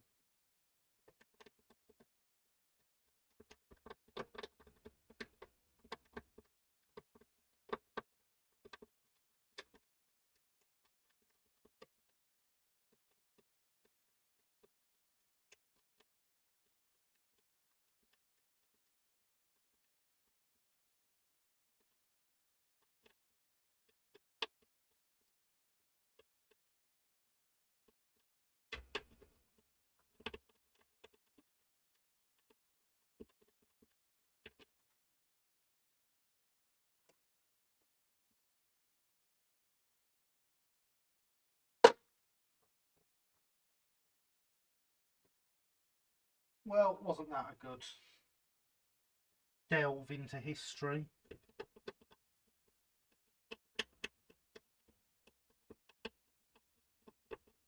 It was my first historical love, D-Day and Overlord.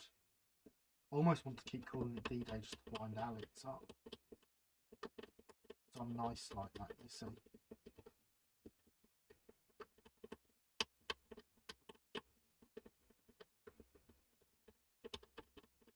It's right though, Alex is used to being that nice.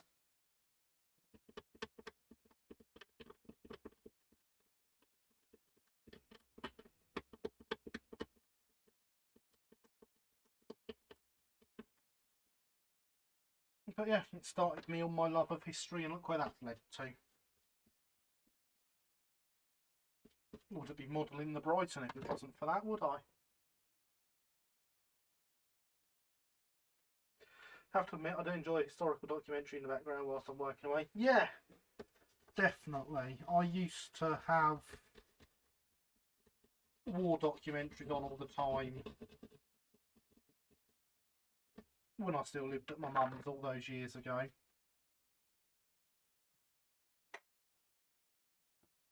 And there was one on one of the documentary channels on Sky back in the day, where it was like this week in the war.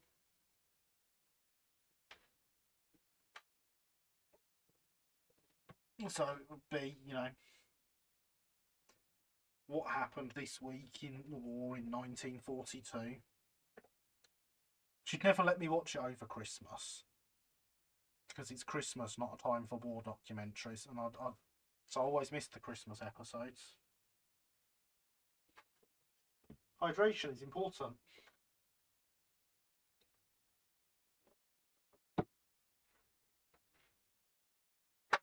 So fun now you're in the cockpit. Especially the railway variety. Yeah, so I remember that one. It was fantastic. Yeah. I can't remember which of the documentary channels it was on, but I'm sure that channel has gone massively downhill since then because, well, it's one of the documentary channels on Sky. They're nothing like they were 20 years ago, are they?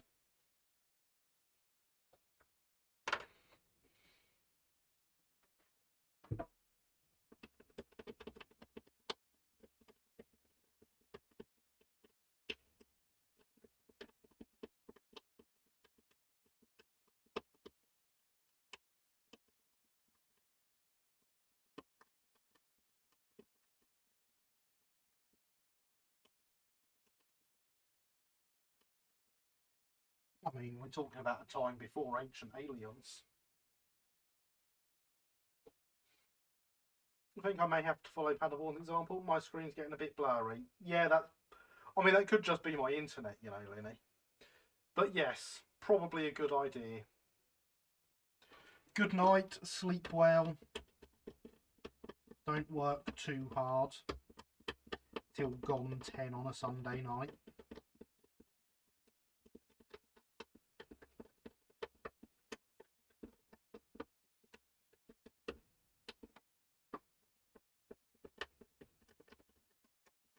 And I shall speak to you in the morrow. Sky Art's still pretty good, and Sky Nature's excellent. The others, not so much. Yeah. No, it's blurry on my CAD too. Oh, that's no good. Definitely can't have that.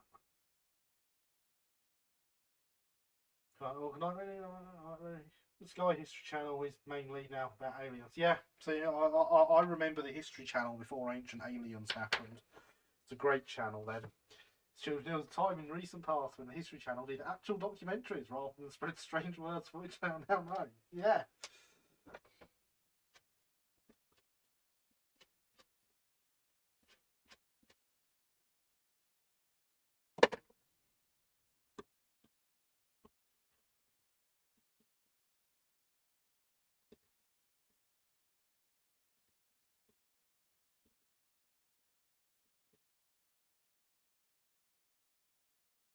And just saying, for anyone that hasn't ever picked up on the context of it, Ancient Aliens, massively racist. Like, massively, massively racist.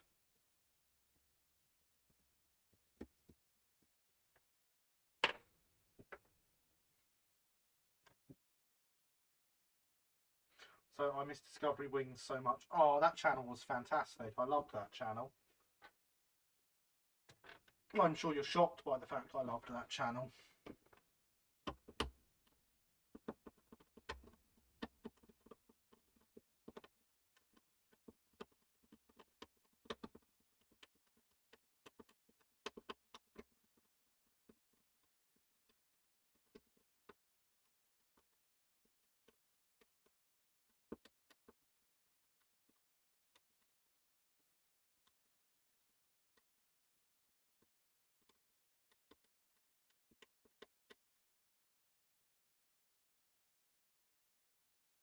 The only remotely historical thing there is Sword TV show.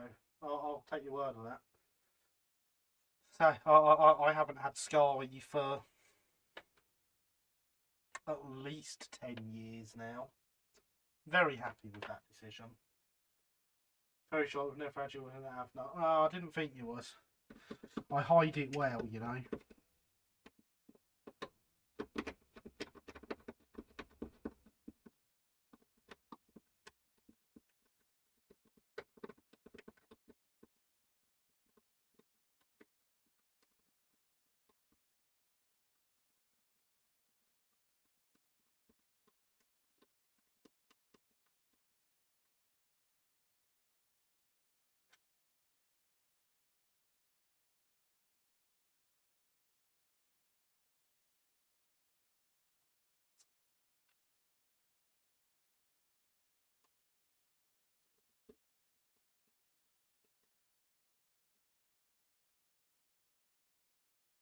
You know, I have aircraft models that are in period for all my modelling.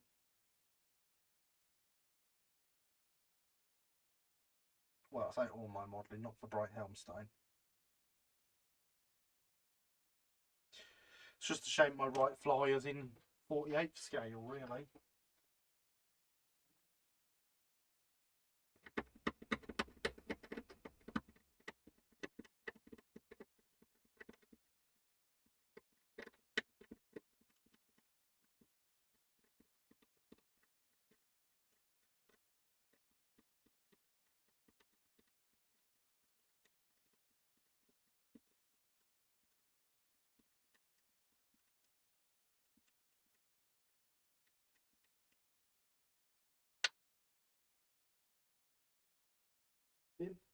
It'd be just very close to the camera. Yeah.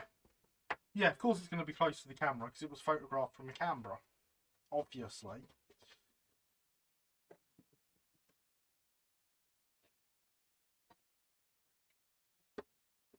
Let's see what I'm doing now. My thinking can too. Just.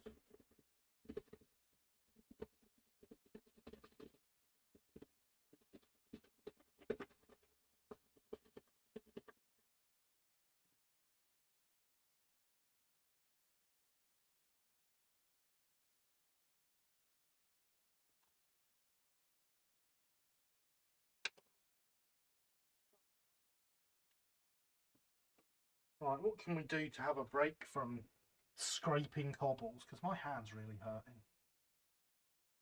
Really, really hurting.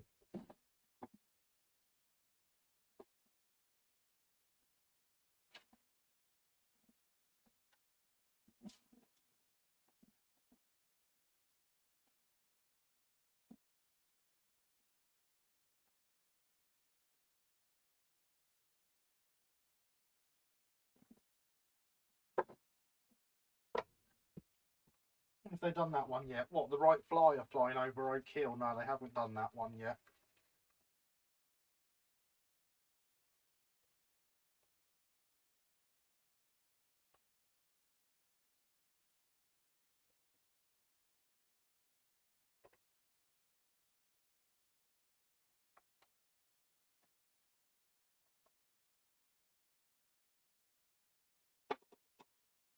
Welcome back, Thomas.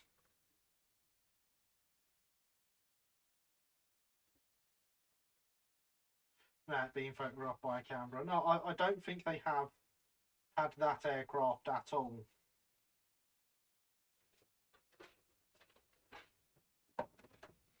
Which is a bit rude, really.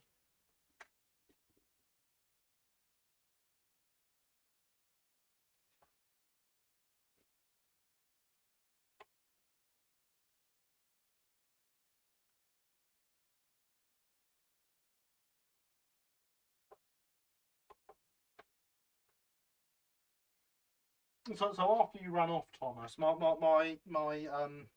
my response to your "it's a shame the people who came up with it probably aren't around anymore" was, no, they're definitely not, because the term D-Day goes back a lot further than Overlord.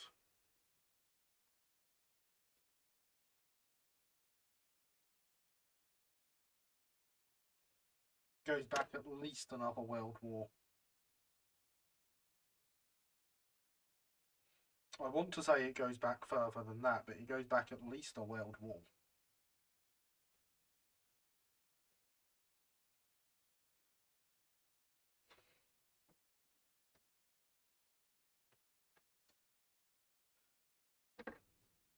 Buy a brake van. Brake vans are important.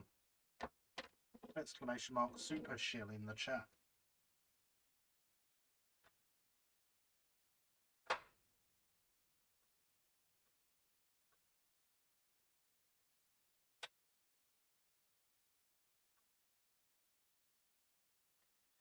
Has there been any proper model rail programs produced for TV? It's not Great Model Rail Challenge or James May or Bob Signs. Probably not. No horses mouths then. No horses mouths, definitely not. Think you thought something related to Crimea about its origins? Crimea sounds likely, yes. Is my super shield command not working, or is the bot just being slow? Exclamation mark brake van works. Where are you, super shield?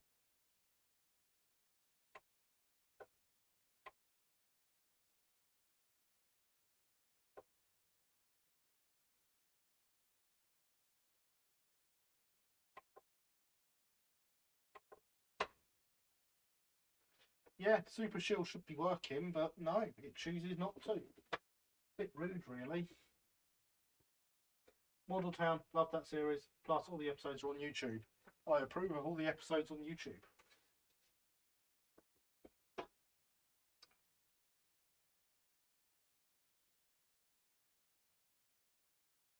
My hand is extremely painful right now.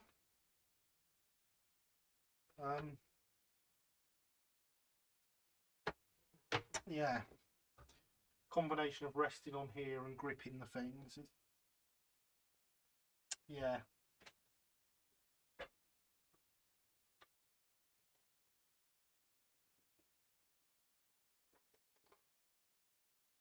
Let's take a break to look at some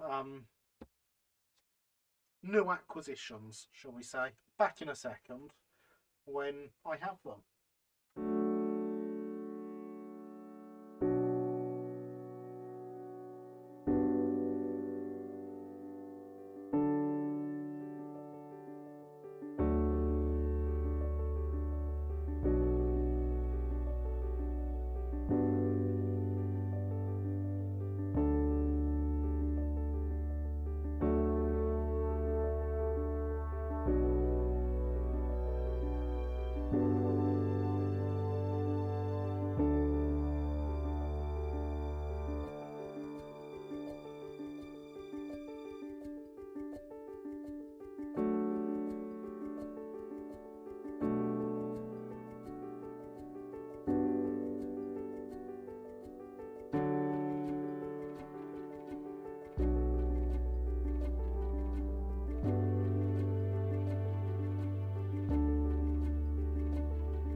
And I return.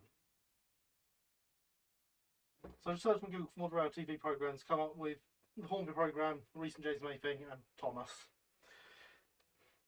Yeah. Acquisition number 1, fresh off the 3D printer. And sat on a Hornby pocket rocket chassis. And in need of a lot of filing, because at the minute the tank sides are straight with filler. Because they were just that badly shaped, I decided I was completely redoing them. It's an LNER Y5. I have no idea how far too high these buffers sit, but I'm sure it's probably some degree, because the whole body is sat too high. But that is a future shunter for playing with on the layout. Oh, actually, the buffers are about the right height. But there we go, so we'll have another quite heavy looking shunter with its size, isn't it? But of course it's got to be that size to fit the Hornby mechanism in. Certainly more interesting than just another Cali Pug.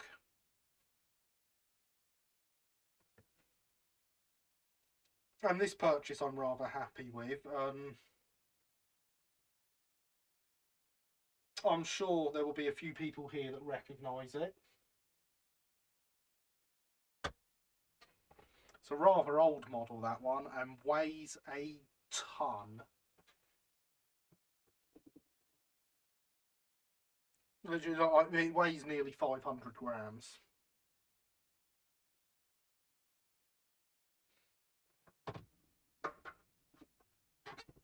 Feel sorry for the pocket rockets. They get so much bad rep, but they aren't actually as bad as people make out to be. It's nice to have something different, though.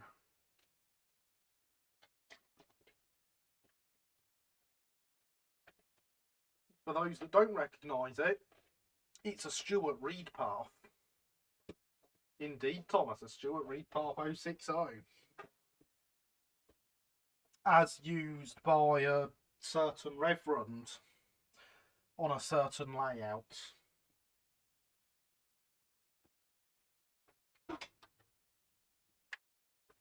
I like it for its history and the fact that it is, again, an interesting model. It's not on an original Reed Path chassis. It has nice Romford wheels on it. So it can run on modern Code 75 track. So I'm very happy with it. But yeah, so Reverend Thomas. It will be, I mean, I'm not 100% set on the colour, but it will be most likely getting South Park Quarry blue.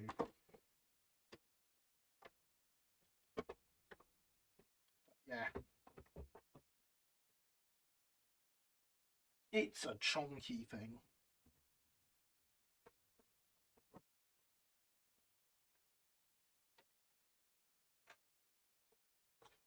I was trying not to use that as a reference. I was expecting someone to. Because that's what the Reed Path tanks are known for now.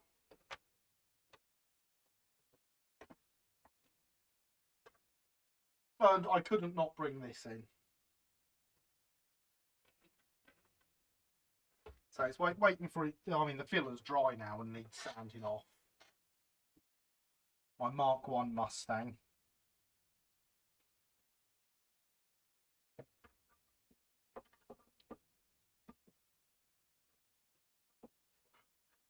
Ready to go on the offensive.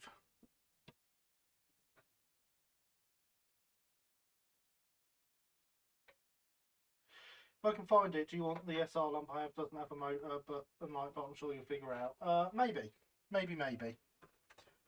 There's a potential that Linny has one. Proper Mustang. Yeah, I mean, they are gorgeous, aren't they?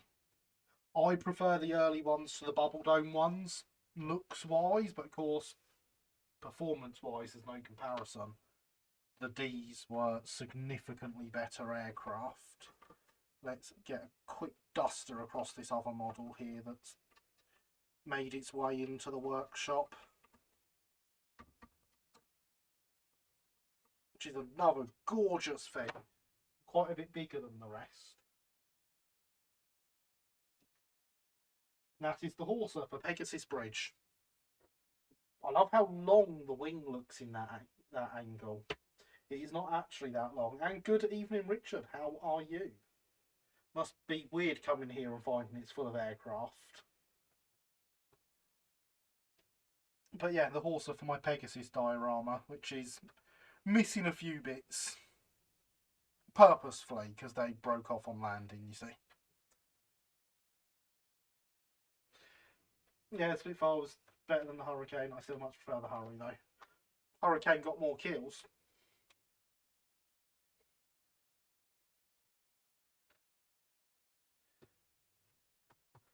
So yeah, this is what will be going on my diorama when it's done.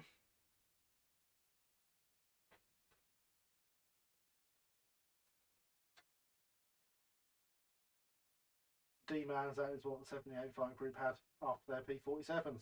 Fair enough, I'm good, thank you. Excellent. More of them, that's why. Yeah, you keep telling yourself that. I mean, even if you use it, spare parts are happy to part with it. Just prefer the look of the not GWR variant anyway. Fair enough. Fair enough. But yeah, I'm very happy with how that Mustang's going at the moment. So I say, it will be RMD, which was registration AM101 of 26th Squadron Royal Air Force, who were the first squadron to get Mustangs, and this one will be as it is being done in the condition it was when they were delivered in 1942.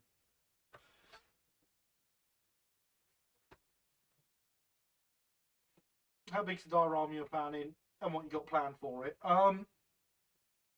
Honestly, I'm not 100% sure until I'm going to plan it out once I've got the bridge built and can actually play with things properly. But you know, a bit big enough for the bridge, various German defences, the glider, somewhere around 150 people. Hurricane definitely had some advantage over the Spitz in certain roles, I'll admit. I mean, yeah, the Hurricane had advantages in some things, and the Spitfire had advantages in others.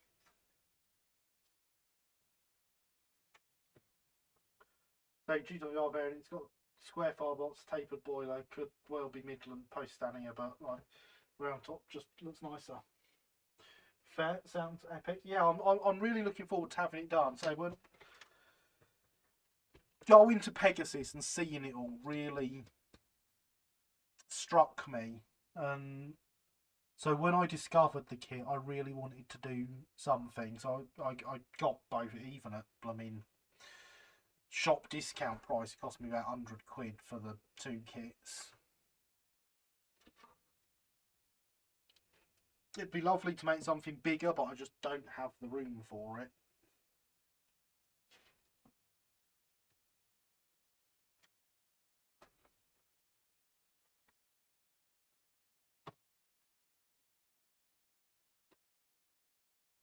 But yeah, recent acquisitions at Oak Hill. And some more to come when I get paid in a few days. But more on that once they arrive.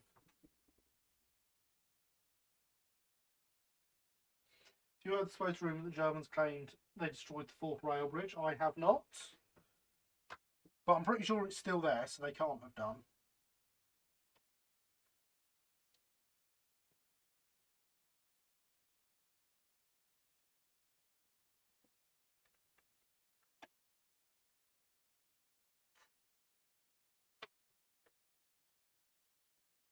Oh, and I've acquired like 1 million different Manning Wardles. So, you know, Manning Wardle building live streams coming soon. How soon? Who knows? but we will have a nice fleet of them. This thing will most likely get done up off stream, so I've started stripping the paintwork, and oh my god, is it painful to do. I don't know what paint they have used on this, but it does not want to come off no matter what I strip it with. Okay, it's missing one of its buffers already, so it's going to get sprung buffers fitted. It's going to get scale couplings. Is that a Thomas I see on your layout? It is, Richard. It very much is.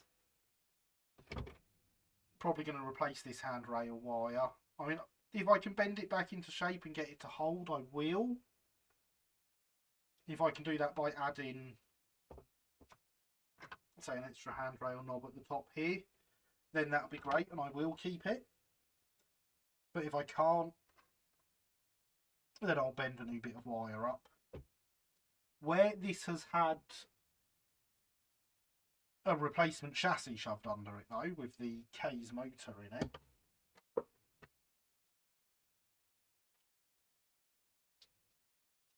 if we drop that out,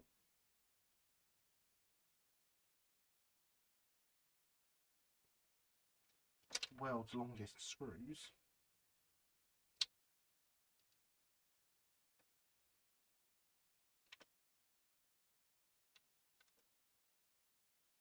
world's slippiest screwdriver. So if we drop that out, you'll see that there is plenty of space in here for a nice, you know, there's nothing in the cab. I might have to cut this down, but I've then got a nice open cab. So I'm thinking I might remove the cab doors completely and detail the inside of the cab.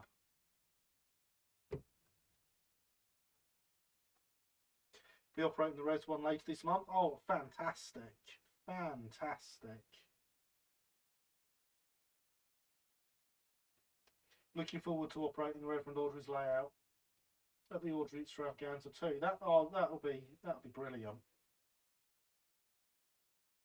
That'll be absolutely fantastic.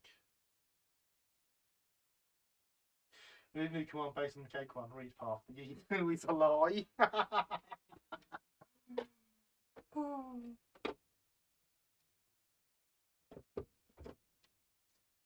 I've always liked the read path tanks for what they are, but I only know about them because of Thomas, so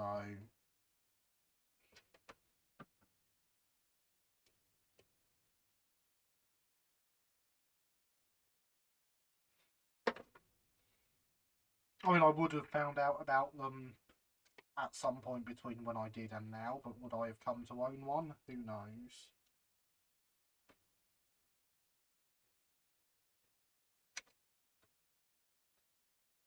Just use a bigger screwdriver with a proper sized end for these screws, then it would slip less, but effort. But yeah, so I think a nice detailed cab, a crew, sprung buffers, decent paint job, some real coal.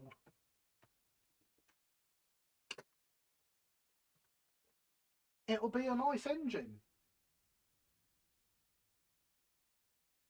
And will make a perfectly acceptable shunter on South Park Quarry. I'm not sure about this LMS livery though, because that did say LMS originally. It's an honour and a privilege to be invited back. It was an honour. It was an honour and a privilege, so to be invited back again was a pleasure. I can imagine, that is absolutely fantastic. Just looking at the thread about read path and the OG motors were massive, like seriously, it's like a Ringfield on steroids. Yeah, they were absolutely huge. Scrub up nicely. Indeed, I hope it will. I say, it weighs just shy of 500 grams. That's a huge weight for a model engine. Like the Terriers weigh about 60 in comparison. Look forward to bumping into you, Richard. I can't believe it's only 3 weeks since Trustgaza. LMS Blue is a thing. I proved it in Winchester last Sunday, but everyone ignored me. I mean, I saw it.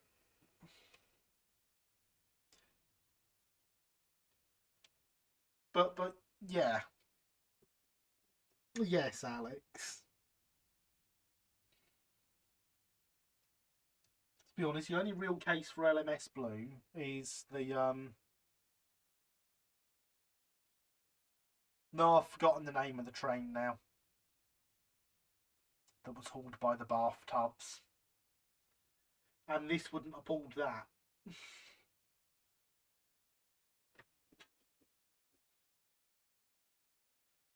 Be an interesting thing to see though, wouldn't it?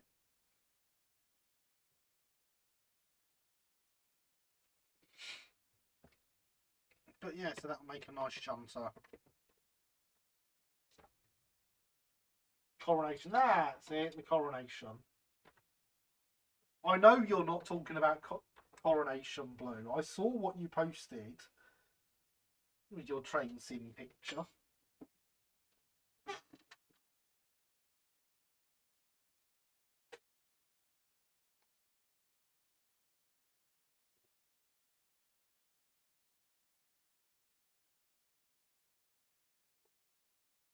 But that wasn't an actual livery, was it?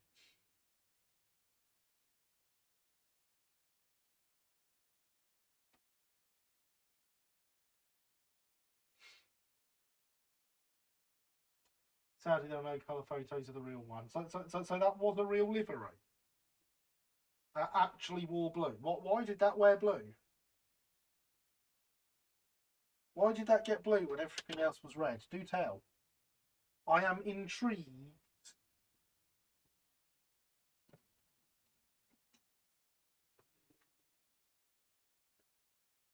Newfoundland carried it as an experiment. Terrible experiment. Red was much better.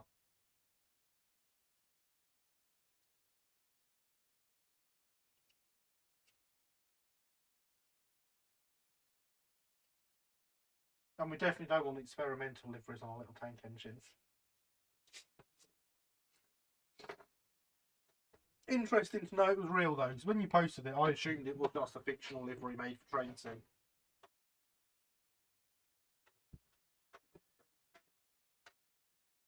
I agree, but it did exist, so precedent. It's interesting. It's had several layers of paint, and one of them was red. So it has worn red in the past, and yet it gets LMS on blue.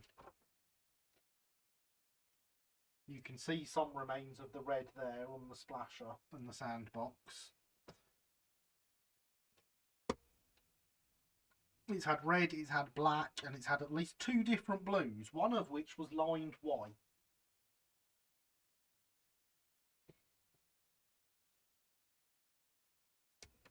When it came to me, it was plain blue with LMS in yellow lettering on the tanks. Oh yeah, and the lined white had a number, but by the time I'd got the top layer of paint off, enough of the number had come off that I couldn't make it out other than it was a 4-digit number.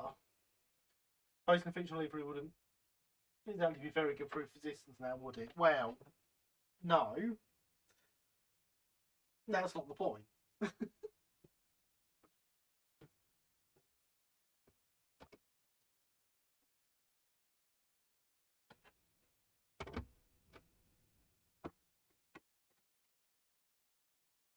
tell you what though, the slop in these wheels. Thing runs brilliantly despite it, but that's so bad, isn't it?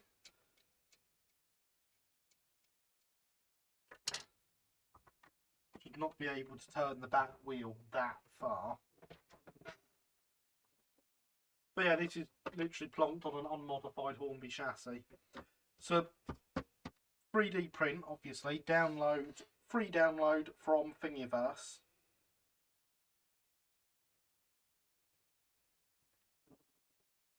But the shape of the tank is just so wrong.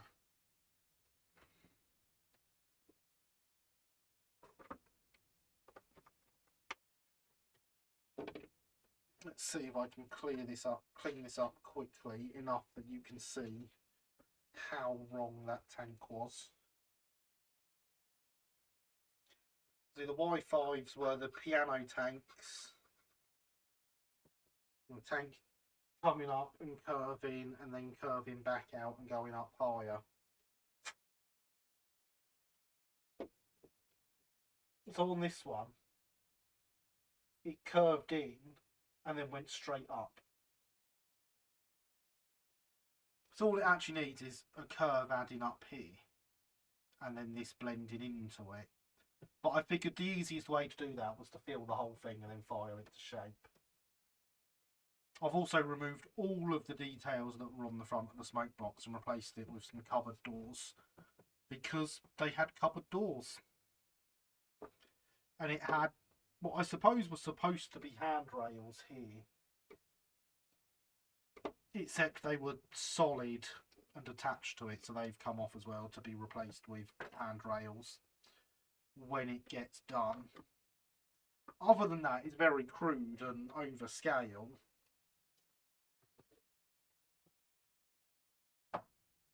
But it'll still make a nice model. LBSCR piano tank's better. LBSCR everything is better though, Will. Would you know what shade MS Blue was? No idea what it was. It's a source of great debate. Fair enough. So, what filler do you use, Gary? I use the Revell filler, which I find to be quite good. I would sand this down to show you how good it is, but I think it's still wet as it's only just had its final, well, I say only just, not long had its final bits put on before the live stream, so I want to give it a bit longer to dry.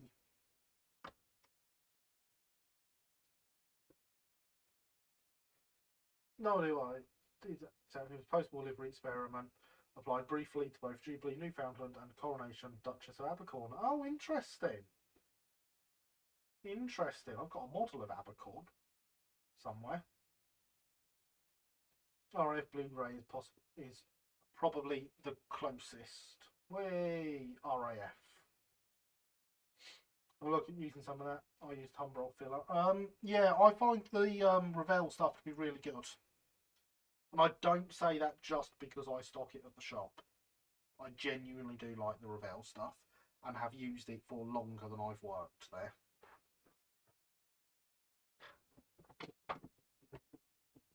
I'm going to refill my hydration bottle. It's empty.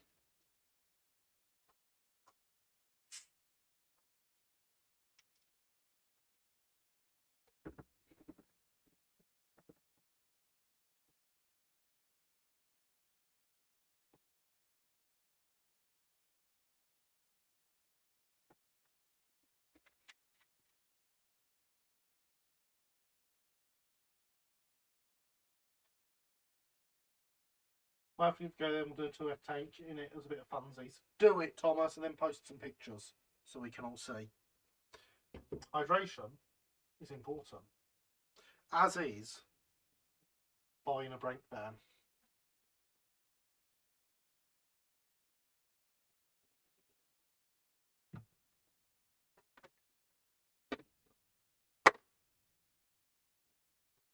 It's Cali Pug, Smoky Joe. Outside framed Hornby 040.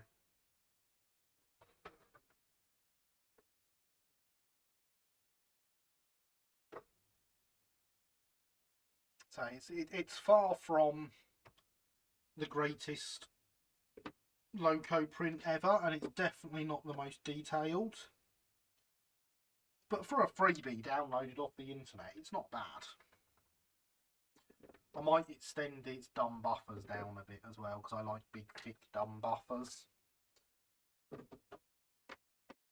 And whilst these ones are apparently the right height to meet up with that, I think some extend down at least as far as the bottom of the buffer beam will look better, just because I like them.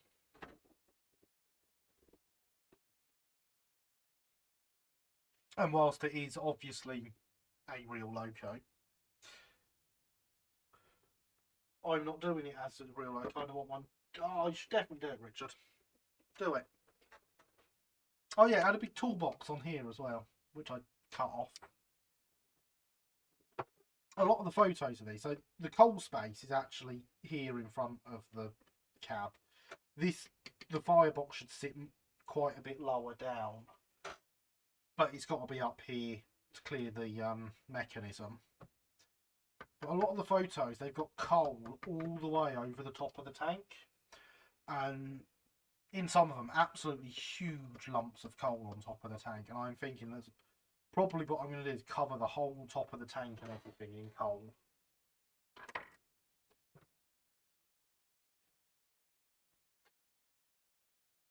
And I'll probably do it in GER lined black, which is what they wore in reality, but without any lettering or number. Talking of Thingiverse, someone who's done some alternate chassis bits for the Pocket Rocket chassis. So as soon as I can get the 060 chassis download, I will do the thing. Yeah! I've seen there's some alternate stuff for the Pocket Rocket chassis on there. I've not had a play with any of it yet, but I saw it on there. But yeah, I think black, lined red, absolutely covered in coal all over the top here. The buffer's extended down to the bottom of the buffer beam. And obviously the tank side's done to close to the right shape.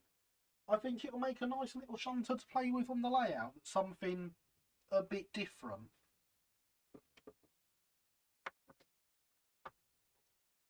And obviously my printer's in full swing again now.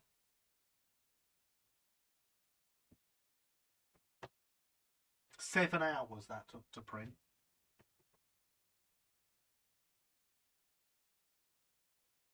Did it Friday night.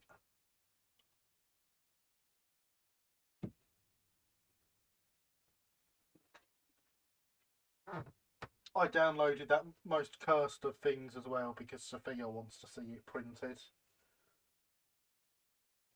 So I might have to print that and build it and compare it to a good one. That is, of course, the Sam's Trains Gladstone.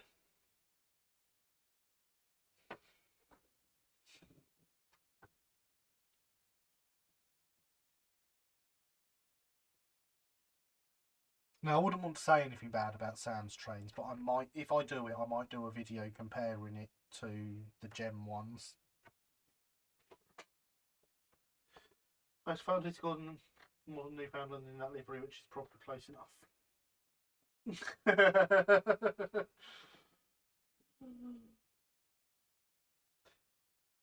Oh, I have it downloaded. Sophia made me. Blame her.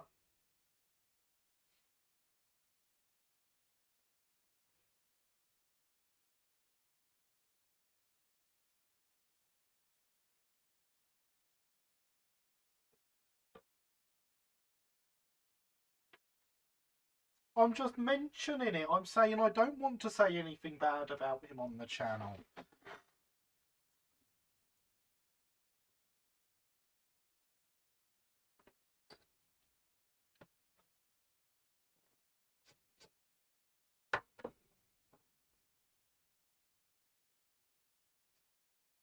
And he admits there's some limitations and fudges in the model. So, you know, I think it make a nice comparison.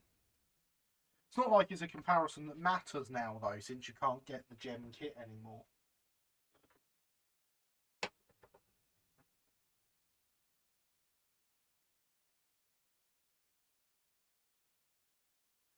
So, for now at least, Sam's Gladstone is the only one you can get.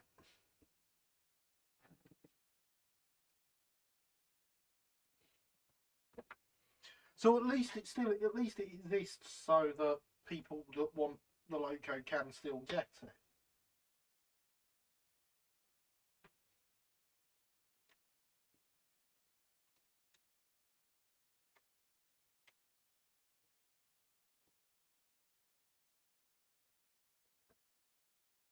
Because it would be a shame if there wasn't anything available for those wanting to model a Gladstone.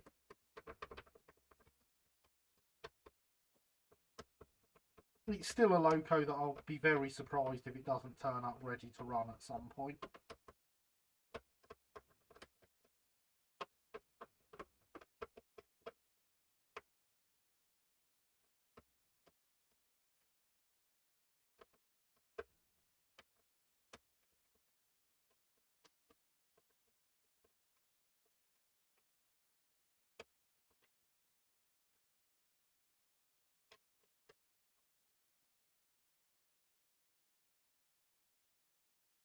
Yes, I should be starting on my Gem Gladstone soon. Excellent!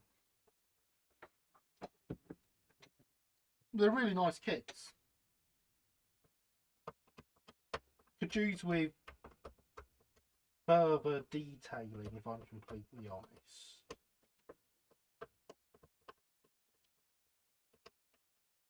But I had good fun building mine. Not that I mean rebuilding, I should say.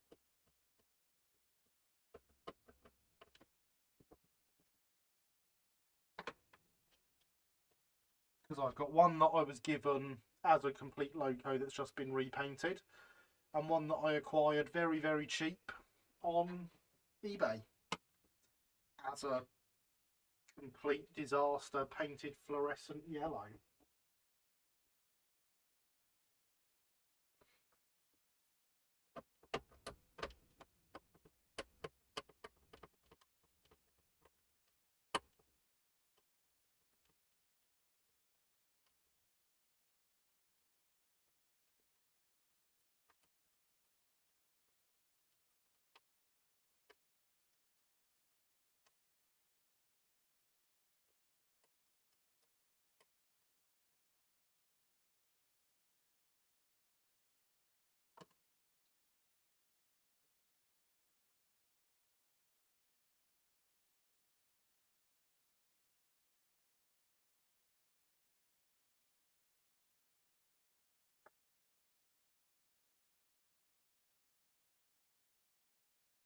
But yeah, whilst she doesn't want to take credit for making me download it, she does stand at the shop and fire gifts at me in real life containing a certain actual cannibal.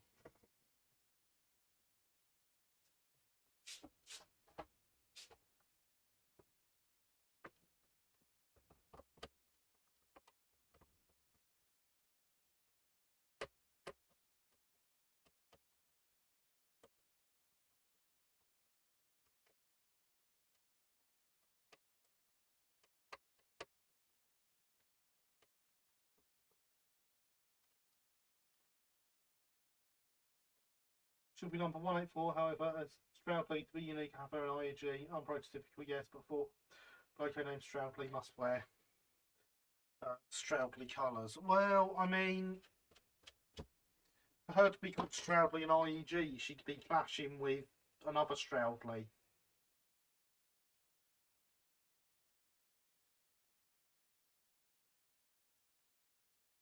Or am I getting the name of the other one wrong again? I've done that before. I am, aren't I?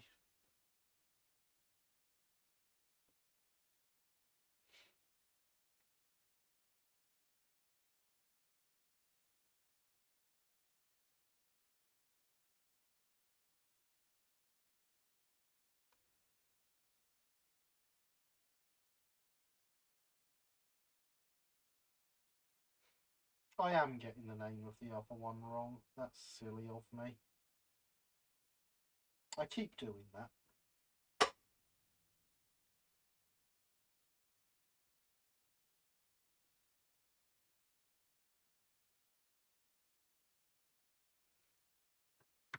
I've done it on live stream before.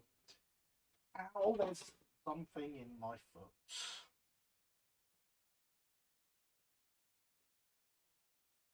Something very sharp sticking in my toe.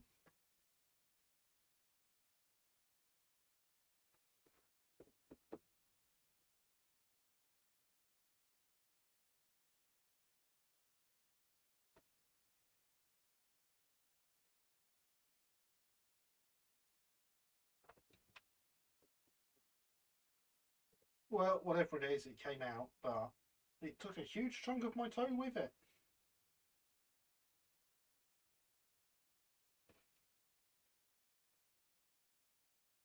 So that's good fun.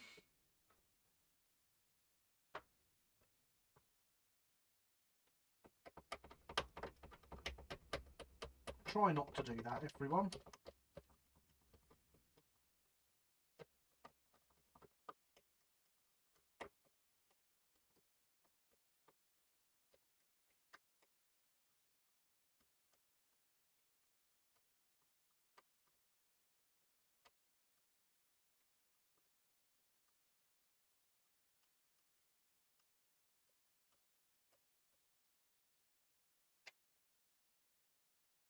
Ouch. Yeah, ouch.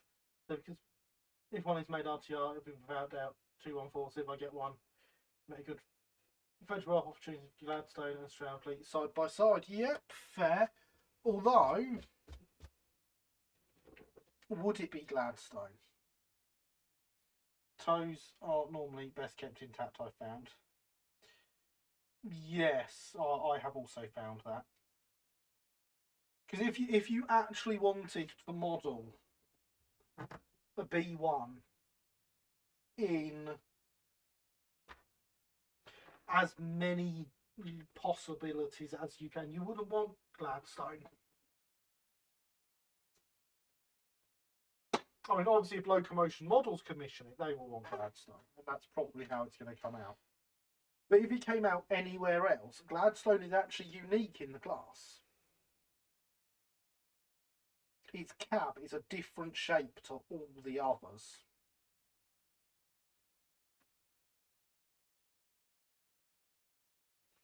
So you actually want to avoid Gladstone if you're making a model of it.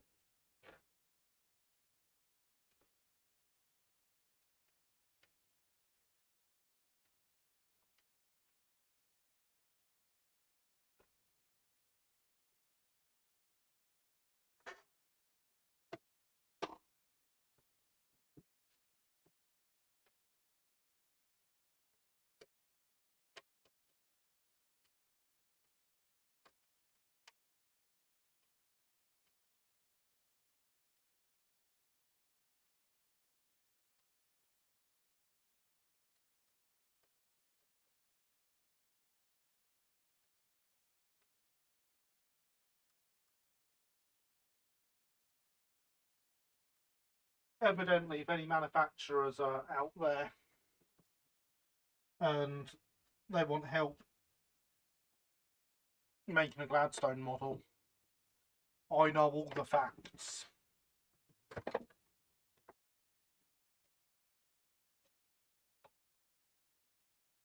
So, hit me up, we'll talk. We'll make it happen. Locomotion routes done, tooling variation forward, just look at that and improve precedence. True, true. Better head off for the night. See you soon. Good night, Will. Thank you for coming. Great to have you here as always. Sleep well and all that jazz. I know Gladstone was unique, but what is different about a cab compared to our sisters? Have a look at some photos. Look around the front of the cab, specifically the splasher. You will see it.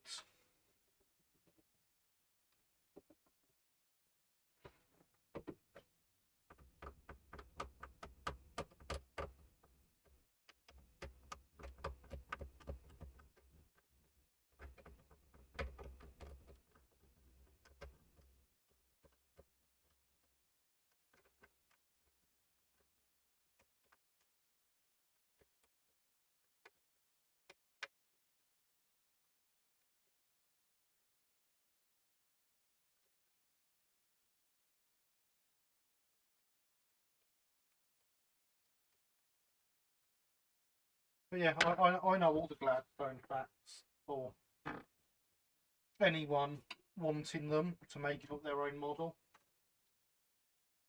So I wouldn't be surprised if Batman would commission do it.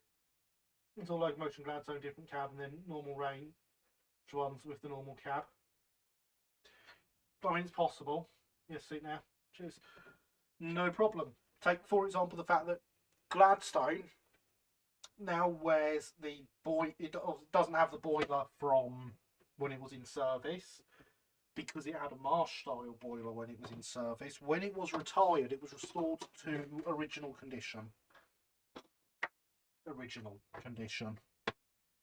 And it in fact wears the boiler taken from number 177 South Sea, which still had a Stroudley pattern boiler and boiler fittings right up until it was retired from service. It wore Southern livery with Stroudley pattern boiler. So, if you were to make a model that was to be ready to run of a Gladstone class, you would want to make South Sea your engine that you would put in Southern livery, because that means you don't need to tool up a marsh boiler. That saves you on tooling costs. I'm saving you money here, manufacturers. I'm telling you, hit me up, let's make it happen. My precious South Sea, some of it lives. Indeed it does.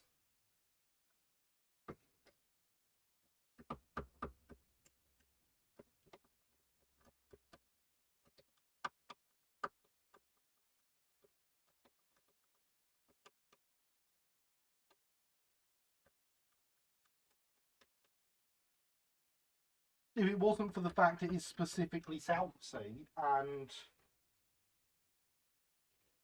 your love of South Sea and the fact you donated me that model, it would not stick in my mind that it's South Sea's boiler on Gladstone.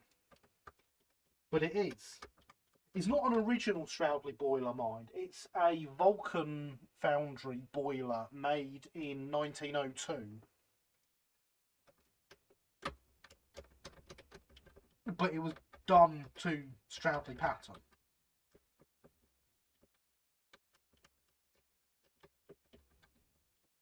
There were no original Stroudley boilers that survived into Southern.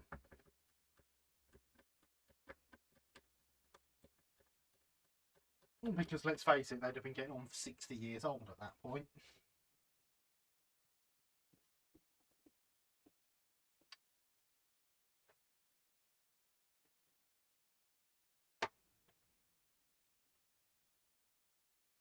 But yeah, part of South Sea survives.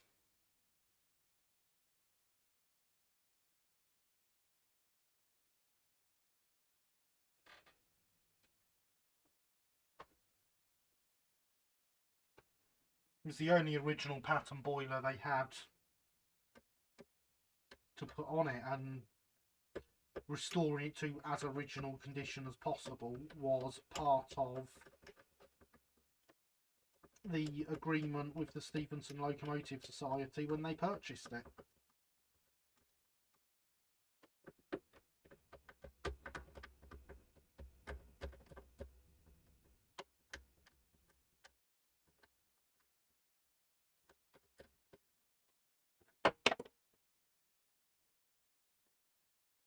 And so off it went to Brighton Works to steal a boiler from another engine.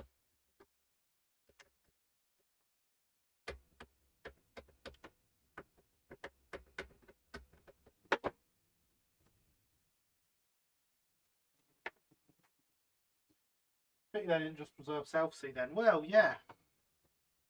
Indeed.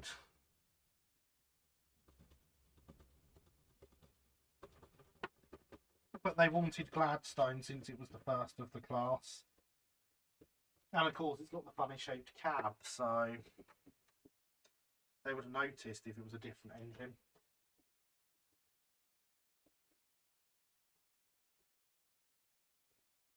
Hydration is important, everyone.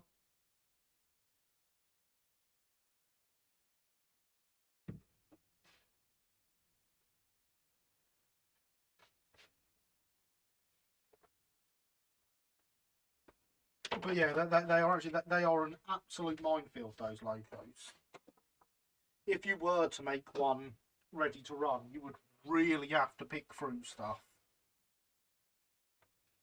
to find the right condition locos to go for. There's actually 4 different possible variations of boiler.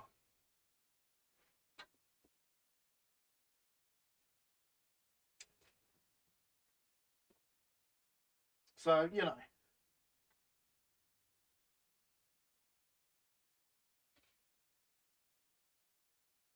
Just typed LBSCR South Sea into Google Images, an earlier one comes up as well. An open cab Craven single wheeler. Yeah, it'll be Craven if it's open cab. It's a lovely picture of South Sea in its southern livery, sat next to the water tank at the sheds at Brighton in a book I've got. Absolutely wonderful picture of it.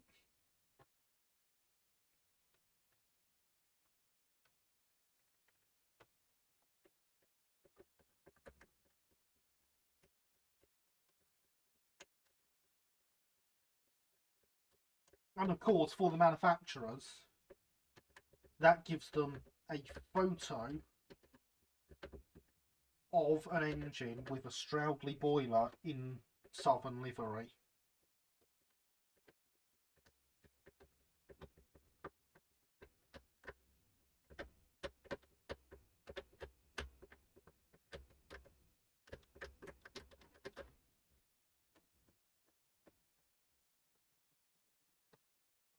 At this point, if you want to make a ready-to-run B1, you basically need me. That's what I'm saying.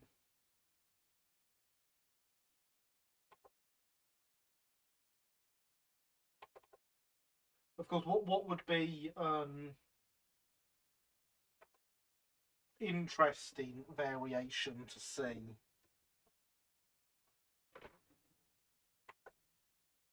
would be trying to think what one it was.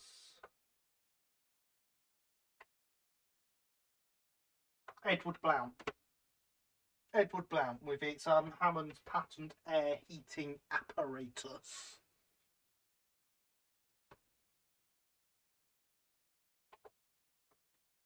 Which, fun fact, was first seen on the loco out in traffic on the 30th of November 1907. That's the day it rolled out the works after having it fitted. The trials of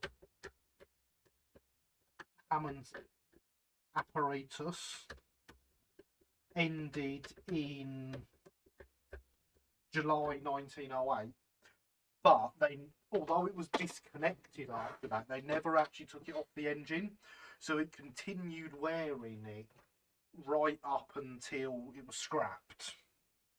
And it was like 2 massive panniers coming out the smoke box side. Interesting looking thing. You'd probably you couldn't justify it as a real tooling. You'd have to like make a 3D printed part or something to add as an accessory for that one engine if you wanted to do it, or let someone else do that. But it would be a really cool variant to see. The Trains modeler Decapod has released LBSC D1X on Thingiverse for printing. That's rumours. Jamie's Trains are a model. It's still cool seeing Trains model doing not trains. Yeah. It sounds like a very fascinating looking thing. Yeah, look up Hammond's patent air heating apparatus. Edward Blount. There's plenty of pictures about it on the internet.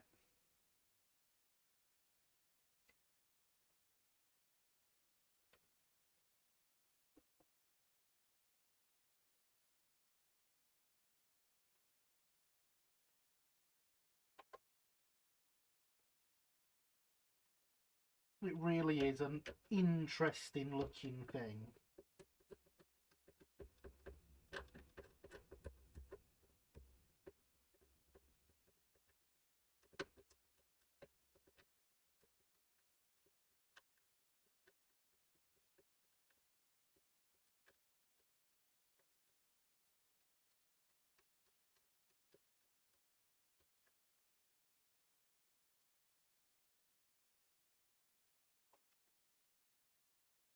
But yeah, I am the god of B1 knowledge.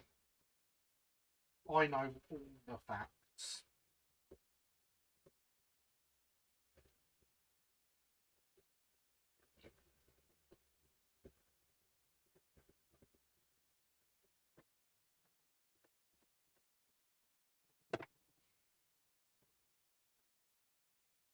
Where they got a picture of it out on the main website, have they? Come on, internet.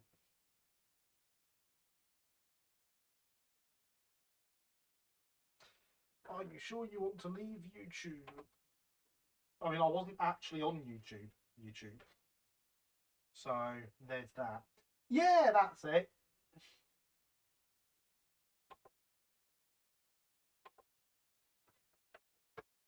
Super interesting looking thing, isn't it? I'd love to see a model of it. But as I say, I think you'd need. I think that's where 3D printing would come into its own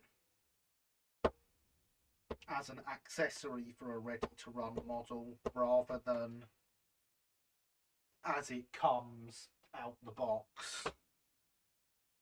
Even if that's a company doing a 3D printed set of the apparatus to add to your model and sticks it in the box with it. You certainly couldn't justify making up tooling for it, I don't think.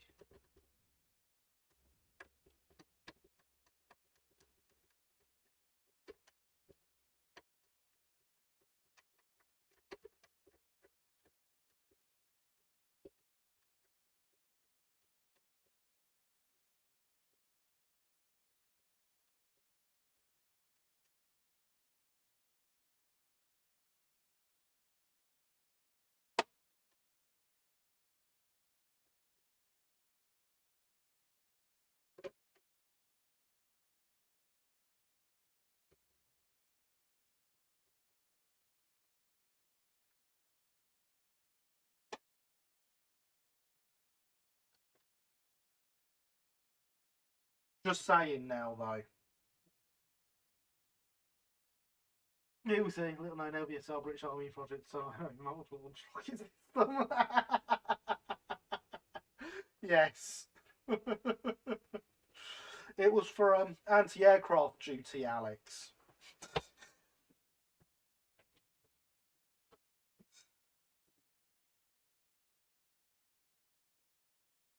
Yeah, so just saying now, if some manufacturer makes Gladstone class and they do South Sea in Southern and they do Edward Blount with 3D printed fittings for the Hammond's air apparatus, I am citing this video in the court document, or this live stream in the court documents, to say you stole the idea from me. However, I'm willing to work together. Let's talk. Hydration is important.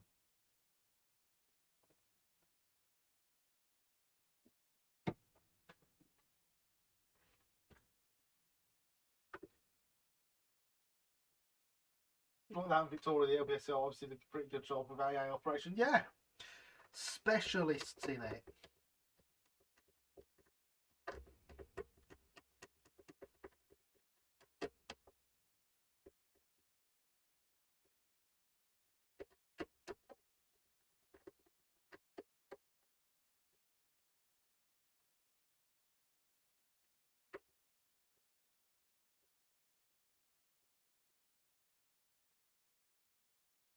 And of course, on a more serious note, the Brighton genuinely did have an anti-shipping railgun.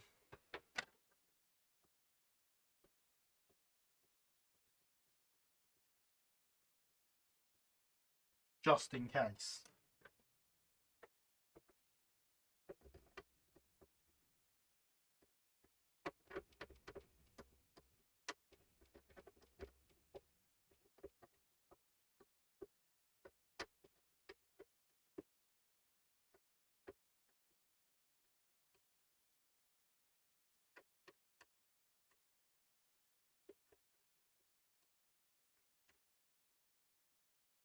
As everyone should, really. Yeah.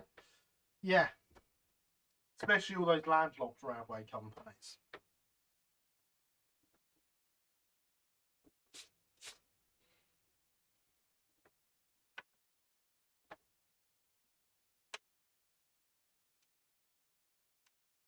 Can't use to intimidate the SEC. Oh, well, you know, after that time where they blocked in a train at Hastings, they had to do something to deal with them.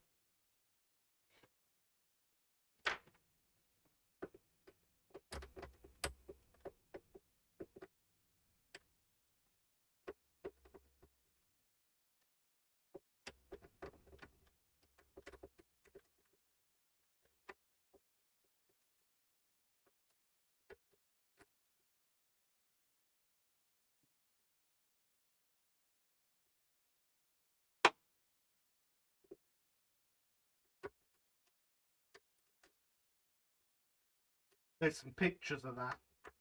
I don't know if they're on the internet or just in books I've got. Test fire in the gun, the New Haven branch.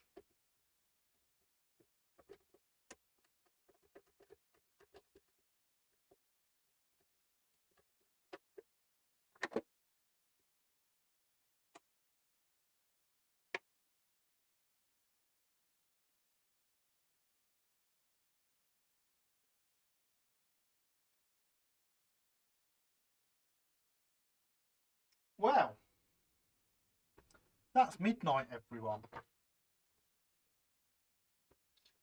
What was the gun called? Not a clue. But, interestingly, as far as I can tell, the gun actually belongs to the LBSCR, not the Army or the Navy. Always upset the railway arrived swindling cars back in those days. The Methodist rivalry was basically an actual war at times. Yeah, well, just say the Brighton had an actual gun, so. But yeah, that is midnight, everyone. Pumpkin. It's actually 2 minutes past midnight now. So yeah, I'd like to thank you all for coming. I've had an absolutely fantastic time. I hope you have too. Very not railway at times.